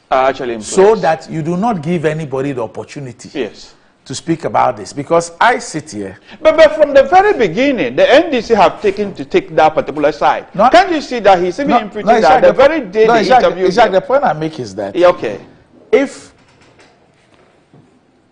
the minority leader, then he was a minority leader, if a member of parliament, or if any citizen, a former deputy minister, has been tried for causing financial losses to the state, and the claim is that he, as deputy minister, did not have the authority to authorize the issuance of LCs or payment, and he did so. Okay. And in prosecuting him, I do not see anything of evidential value that is being adduced to show that the person who had the authority has said that I did not authorize or I was unaware of that document. Obviously, I will not be wrong in reading meanings into a prosecution. No, like so that. why don't you allow the court to exonerate the individual? The court system is there, unless we said our courts are so corrupt. And the decision of the Court of Appeal tells you that there is hope in the court system. But you lawyers speak about cases every day. You speak immediately the case is filed. In fact, even when the police starts investigating, we run commentary on it. And it's everywhere in the world. I don't usually. Not really. In the English system, you have to be very careful. But you can still speak. In fact, you can still speak. Anytime he leaves court, to the point that the judge had to even provide a gagging order. No, that he himself. So it doesn't matter. He himself. It doesn't but matter. what I'm saying is that whether it's from Ghana the onset, or not. from what he said, from the onset, he read motive to it. Yes. The moment the Attorney General questioned him, called him to question, he immediately linked it up to the fact that the guy has raised opposition against the e-levy. So from the onset, his mind is made up. Yes. And that is what I say saddens me. Because if the court system is strong, the High Court, even if the High Court gets it wrong, the Court of Appeal will get it right. And that is why he's saying that the High Court got it wrong. So, and the Court of Appeal is what do you getting it say right. to me? Yes. What do you say to me? One, a non-lawyer. Yes. Me. Yes. Who sits down Yes. and listens to a tape. Yes. And as we speak today, Yes. that tape Yes. has not been denied. In fact, it's been tendered in evidence in the court. Okay. And I listened to a tape. A tape. Where the Attorney General of this republic. Yes. Is speaking to a person he is prosecuting. He is prosecuting. For a criminal offense. Yes. And he says that I hope I am not being recorded. Okay. Why will the Attorney General be worried about being recorded first? Yes. 2, if I hear the Attorney General on that tape. Can I make a point before you continue? Maybe let me finish. Then okay. You get good. it. Okay. If I hear the Attorney General on that same tape, yes, telling the person is prosecuting for a criminal offense, yes, to go and feign ailment or illness, yes, and on the basis of that fake ailment, secure a medical document, to come and mislead a trial judge. Okay. How do you want me to take that process? Okay. So can I come in now? Please do. Okay. So you've made a point. He said, I hope I'm not being recorded. Yes. I don't know why he made that particular comment. That's why I asked the question. I said, what will make... So I will try to, give you my hypothesis. Yes. For example, if I'm talking to someone and at some point the call is being recorded, there are softwares or the way the call even change will suggest to you that you are being recorded. Some people who are very observant, if you are recording them, they might be able to pick it up. At that point, I could ask you, am I being recorded? But it could also be that he suspected that what he was saying might be inappropriate. And then so he says, I hope that I am not being recorded. Yes. And I'm saying this in line with your issues about plea bargaining and all that. Okay. And that's why I'm saying that. What will make the Attorney General, if he's out there doing his professional job, within the professional ethics and standards and everything in the course of his work, why will he be worried about being recorded? That's 1. And 2, why will he suggest or ask an accused person, a person he is prosecuting for a criminal offense, to go and commit another crime? Why will he do that? So as I've made the point earlier, as to what he said during the recording, I've not actually listened to the case, the tape fully, but I've heard about the tape. And if what they said he said, he did say that, it raises some legal ethics for me. But nevertheless, it has no bearing on the evidence of the case we are talking about. Why? No, it doesn't. Why? No, the evidence, the tape is a separate issue from that of the actual case that is ongoing. Where you studied. No, yes. Randy, let me quickly intervene. You see, he had practiced in the UK. Yes. You have practiced in the UK. So let me ask him a question. From where you were educated earlier on, and where you I don't know if you practiced in England. Yes, I did. Yes. Okay. I even taught law in England as well at Queen Mary. Brilliant. Yes. Brilliant. Yeah. If an Attorney General was heard making this suggestion to a person he was prosecuting for a crime, what would happen? Well, as I said, before even your question, I said it raises ethical issues. I'm asking you, what would happen? In fact, our system, in the UK system, we actually write legal ethics as a subject. Unlike the Ghanaian system, where they don't even have it. We have legal... Ethics is a course. I've done post-call in Ghana. Okay, so it's a whole part course. Of my course. I've done post-call in Ghana. It's a whole to course because that the Ghana bar. But we have legal ethics, which is actually There's also legal ethics, but maybe it's not part of the post-call. Yes. It's assumed that you've done it already. Yes, which is actually very difficult to pass. It raises issues. But does it have enough bearing on this particular case to the point that somebody will make an application for a mistrial? No, I'm just and that was a right. I'm just asking you. Yes. That in that jurisdiction, if an Attorney General was heard, saying the things that he said on the tape, what would happen? I just say it raises legal issues, and that is for the authorities to deal with it as a separate issue, separate from this particular case. It will certainly raise ethical issues. And that is for different, it's a different issue altogether. It shouldn't have direct bearings on the conduct of this particular case. Okay. Okay. You see, I just wanted to intervene. Maybe you got those answered. You see, you have an Attorney General who writes a statement and says that a judgment is inimical to the fight against impunity and abuse in public office. Yes. You do know in the UK, a prosecutor is not permitted to confer with a witness on the other side, correct, in the UK. Yes, okay. More so when the person is an accused person, correct, in the UK. You know that? Yes, go ahead with your question. Because you have elevated the question of ethics to a different level, correct? Yeah. Okay. Would you apply that principle differently to what you know about Godfrey's conversation with Richard Jakwa? You mean applying UK system to that of Ghana? It's the same Ghanaian standard. In fact, we even have an ally to regulate that. So it's in black and white. Would you apply that principle? You are a lecturer. No, your students are watching you today. Well, yes, my students can so they are asking you, on the basis of those ethical rules, professional code, and prosecutors' code of conduct, what would your response be of an attorney general who recklessly speaks to an accused person, courting him, structuring how his testimony should be? Leonard, this work that we do as lawyers is a very serious profession. When the leader of the bar misconduct himself in this brazen manner, with this level of impunity, he should be the last person to be coaching people of how to behave or conduct yourself.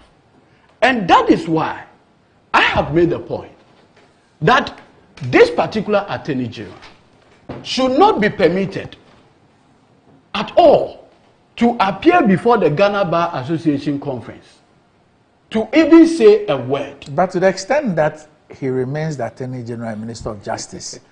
Remember that, Randy. He's the leader of the bar. The point I'm making is that as the leader of the bar. In fact, the Bar Association itself, I do not know if it is commented or issued a statement on that particular matter, the tape matter. No. And you see, Randy, the fear I have on authority that the matter came at the Bar Council, where they have asked that unless he apologized, he shouldn't come. And the bar is divided on the matter. I have it on authority that the Bar Council itself is worried about the details on the tape, except that the council is divided. Yeah, but the Ghana Bar is not known to shy away from expressing its views on issues. You see, a lot of people have romanticized the ego of Godfrey. It takes extraordinary courage to look him in the face and say, yes. Wow. So yes. Then that says a lot about the yesterday when he issued this statement, the secretary, the PRO, my senior Kuje, had an interview and indicated that that comment was completely unnecessary. You see, the reason why I say he's the leader of the bar, at least that is what it is that as the leader of the bar, you are like Caesar's wife. You must live above reproach. If you have a misconducting attorney general in the manner that we have, it becomes problematic. Because the example that he has set, sorry, can I come in? Is that a lawyer is permitted to do anything and anything just to secure conviction.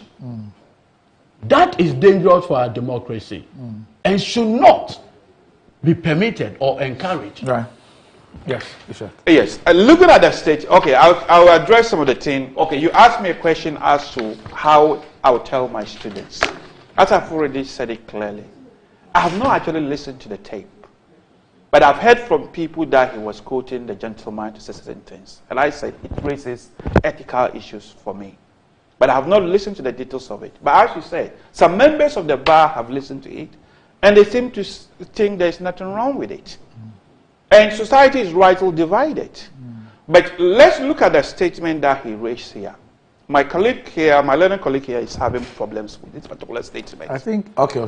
As if the costs are why the government must respect it. Our courts are not beyond criticism. Of course. The court themselves criticize themselves. Of course. If you look at as in this particular trial. Yes, there's nothing wrong with him being critical of the court. Yes. If you disagree with your with a court, you will use certain words to express yourself in a particular way. Looking at the wording here, I don't see any problem with it. Right. For example, I mean, you might be well known. You might know Solomon versus Solomon in company law quite well. The Court of Appeal got it wrong by saying that Solomon and the company was one and the same, and they were using moral principles in informing their decision. The House of Lords reversed it and said they were more moralistic than pastors. And that if they wanted to do pastor work, I mean, go and read the judgment. They should move away from the court and go and deal with it. And say the economic progress of a country, of which the parliament wanted the law to develop towards, was part of even morality. Right. So sometimes the court themselves criticize them. I don't see anything wrong with Attorney General disagreeing with a court of appeal. And then made it clear that I'm going to the Supreme Court to make an appeal. And it's waiting. It's not an abuse. Saying that the decision by the Court of Appeal would impede the government efforts to fight impunity. There's nothing wrong with that. So you have no problem when the Attorney General described the judgment as perverse? You have no problem? Where is the perverse there? So what is it? Yes. Perverse. For me, my understanding of perverse, meaning that the evidence, I mean, the reasoning of the Court of Appeal judge does not support the conclusion that the High Court has actually reached, having seen the evidence. Right. You can say something is perverse, meaning that having listened to this is not how you should. Right. It's strange. Right. Perverse here could mean strange. Yeah. That's fine. Okay. That's okay. All right. Okay. So we'll probably leave it here. Okay. We'll leave it, Ishak. Yes. And I hope to have you again some other time, so we can talk about perhaps non-legal issues. Non-legal. But how's the faculty doing at UPS? At the UPS, in fact, we are very, very happy with the progress of the faculty. I think our dean is doing very, very well. If you see the kind of programs we are just carrying out, and the sort of quality of lecturers he's bringing across. I was a lecturer in the UK when he reached out to me to join the department. We have various people coming to help. And you can see recently we honored one of the distinguished Ghanaians, Dr. SKB Asante. I mean, the faculty, and in fact, this year we had a record number of people applying. We are really confused as to who to admit for the evening class. And the caliber of people who are coming is really, really encouraging. And UPSA Law School should be a destination for every Ghanaian who wants to study the law. So let me ask you, what's your opinion on professional legal education in Ghana? Because, and this question came to mind because you raised the issue of record number of people applying to do the LLB, at your place. Yes. And you know that we have a long-standing issue with the professional program. Yes. You come from a jurisdiction where it is structured differently. We've raised issues about the structure here. Yes. As somebody who's experienced that of England or the UK, and you've come here and you're still in academia as far as legal education is concerned, what do you make of the structure and what do you think should be done? Yes, I certainly think there has to be reforms in Ghana because the demand for legal education is very, very high. And the system put in place seems to be limiting the numbers, especially restricting it to Ghana School of Law to provide it. It's quite a restrictive practice. So as you said, in England, there is a regulator. And then legally, in fact, it's quite expansive over there. You know, over there we have the barristers, we have solicitors, and we have legal executives. Yes. So Ghana wanted to look more of the barristers, of which we are regulated by various in, but the providers are as many as you can think about. And if you look at the post-call, for example, so many Ghanaians are qualified outside, but the fee for the post-call, for example, is very exorbitant, almost £6,000. And they have to translate it into Ghanaian cedis. So I believe in future, in order to expand legal education, the faculties could be could become the providers instead of Ghana School of Law. And I think Ghana School of Law alone with a record number.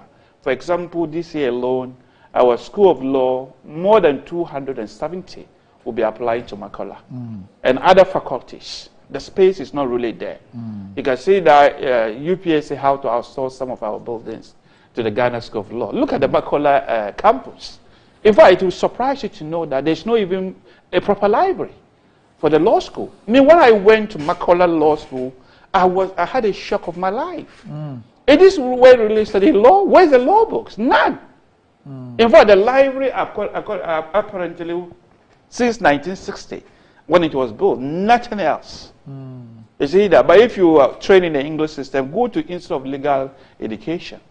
It's the biggest library ever, a law library you can find in the world. So I think, yes, we don't take the study of law really seriously. Okay. And maybe many people think if you study law, you end up being a lawyer in practice. Not necessarily. In other jurisdictions, so many law graduates, the skill is transferable to other fields. So we need reforms, and the reforms will be maybe Makola is too little to offer legal education to Ghana. Let faculties help. People raise the issue of quality, that their fear is that if you go beyond Makola, quality will be affected. How are other jurisdictions able to maintain quality standards and yet do not have a Makola? In fact, Makola will actually produce poor quality because of the numbers. My post-call class were almost 98. So assuming we're doing advocacy, how are we going to practice it? When I was training in England at the BPP, my class were about 19. Everybody know each other. So the whole group, they were subdivided to 19. In fact, when it comes to advocacy, we were just 8. So quality, I mean, the lecturer is able to know everybody, and everybody will be able to practice for a judge. And most of us, those who were teaching over there, they were mostly judges who know the practice quite well. So I think with the current arrangement, quality is actually affected. Yes. Well, I've had to interact with students who have been produced even with a large, our time we're a bit smaller. Even with the large numbers, I've interacted with a lot of them. They demonstrate great knowledge of the law. I still think that we can maintain the numbers, but I associate with you, whereupon you can decentralize the training, incorporate the professional training into part of the faculty training. You can still produce the same set of numbers with the same quality of lawyers. I strongly believe that with my little practice, that the real law work is after law school. So let me repeat my proposal, which I've made over the years. Yes, I know yours. Yes, and my proposal is simple. As we speak, and for some time now, there is an independent examinations board for the professional program. I think it's called the IEB or something. And that is supposed to be independent of the school itself. The school itself, yes. Now, so my point is that you should have the independent examination board being responsible for the examinations for the professional legal program. Now, same way we have a criteria standard for certifying institutions to run particular programs. So you could even have 2 universities, but one will not be certified to run a particular program because of specific requirements.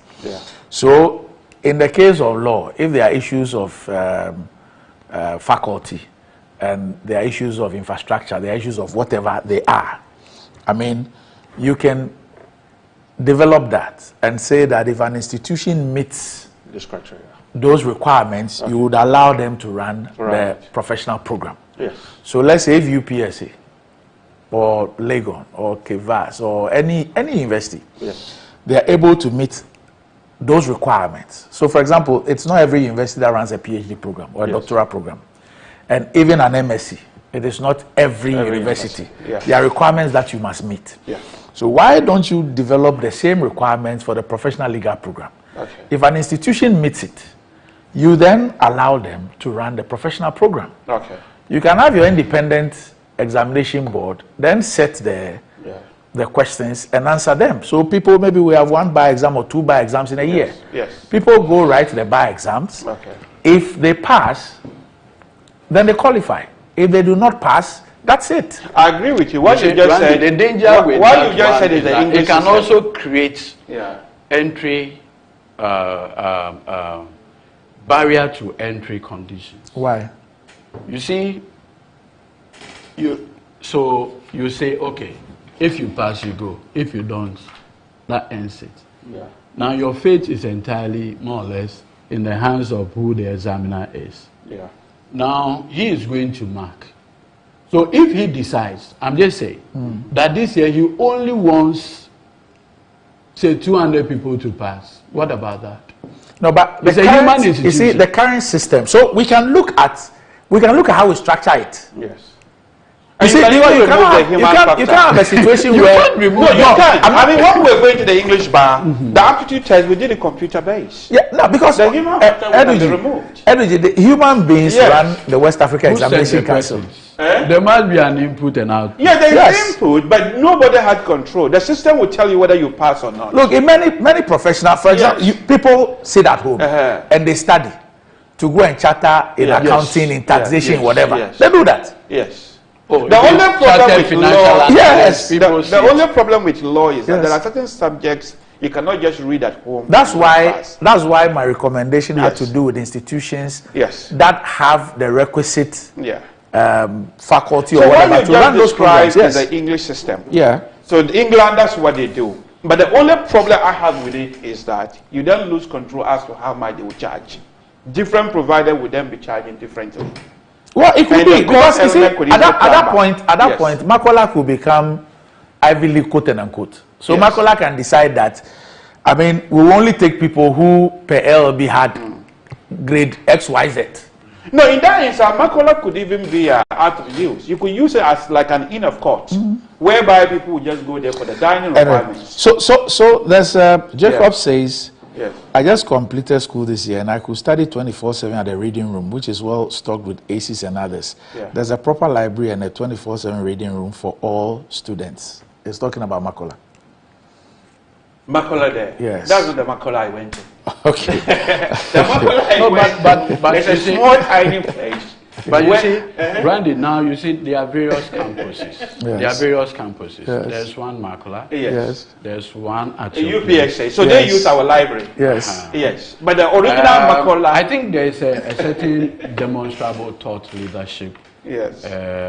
I know what now Justice Yaupong yes, is doing. Yes. The likes of Dr. Abochina, Prof, the Dean, are doing. Yes. Professor Raymond Atugba, you are aware yes, what he's doing to even expand the faculty. We are still expecting your donation. So, Randy, so far, to the extent that my wife is an alumni, maybe I'll be motivated to. Yes. The individual is referring so to the law faculty. They are affiliated with our faculty. The law school of the University of Ghana. We are expecting Randy and your good self some donation. Okay. Yes. To the University of Ghana. Yes. Well, you pay this into UPSA sends me a hamper every Christmas. Yes. So our donation will be coming from you. Anyway, so anyway, this is at the Ghana School of Law. We are taught advocacy and legal ethics in part 2. Okay. Interestingly, the lead lecturer is Counsel for Richie Jakpa. Okay. It says it should be our time. It was my lord. I think Justice Dennis or so. Okay. The Court of Appeal. Usually the judges tend to teach or something of the legal Okay, ethics. so it says it's regards to both of you. Yeah. Okay. I met him yesterday at the car park. Okay. All right. So could you ask Anderson in the UK says it shacks difficulty in answering a simple question and underscores the absence of ethics and standards under this administration. A UK Attorney General head on tape plotting with an accused person to undermine the very system he heads will not only resign from his position, but have investigated and appropriately sanctioned. That is why the UK legal system is held in very high esteem. Everything about this administration has no semblance of decency and self-preservation. That's could you ask Anderson, who's in the UK? That's his view on this matter. Guy G has an interested he has an interested view on this matter. I'll try to get his view. His view could be a bit political. Okay. So what you're seeing now is actually the ceremony that will be linking up to at the Black Star Square, and that has to do with the distribution of construction equipment to MMDAs, and we'll be taking that live. And Gaji says, my sympathy to the Attorney General, a team of lawyers at the Aegis Department for the efforts to protect the public purse and determination to prosecute this case. However, considering the circumstances that led to the majority decision at the Court of Appeal and the poison atmosphere surrounding the case, it will seem unlikely that any appeal could turn the tide. Given that accused persons have been discharged and the trial accordingly truncated at the High Court, how is the appeal to the Apex Court going to change the course of events? Politically, the case is now dead, and it will not be in the interest of the Attorney General and his outfit to commit their time and resources to this appeal. Sometimes it's prudent to allow temperance, fortitude, and prudence dictate and direct outcomes. He should embrace the defeat and move on with other cases. And, on the issue of request and instruction, Makojo Boafo is watching in the States says that my take on request and instruction in law, a request and an instruction are not exactly the same, although they can sometimes be used interchangeably. He has a nuanced distinction. So he says request, a polite or formal ask for something to be done or provided, implies a sense of optionality or discretion on the part of the recipient, may be refused or negotiated. Instruction, a clear and specific direction or command to perform a particular action, implies a sense of obligation or requirement on the part of the recipient, typically expected to be followed or complied with. And it says, while there can be overlap between requests and instructions, instructions generally carry more weight, an expectation of compliance in legal context. Okay, so that's it. So gentlemen, thanks for joining me. Thank you for and we'll be linking up to the live feed from the Black Star Square with respect to the distribution of construction equipment to MMDAs. Here present, the administrator of Common Fund, Honorable Natoshi Adolate,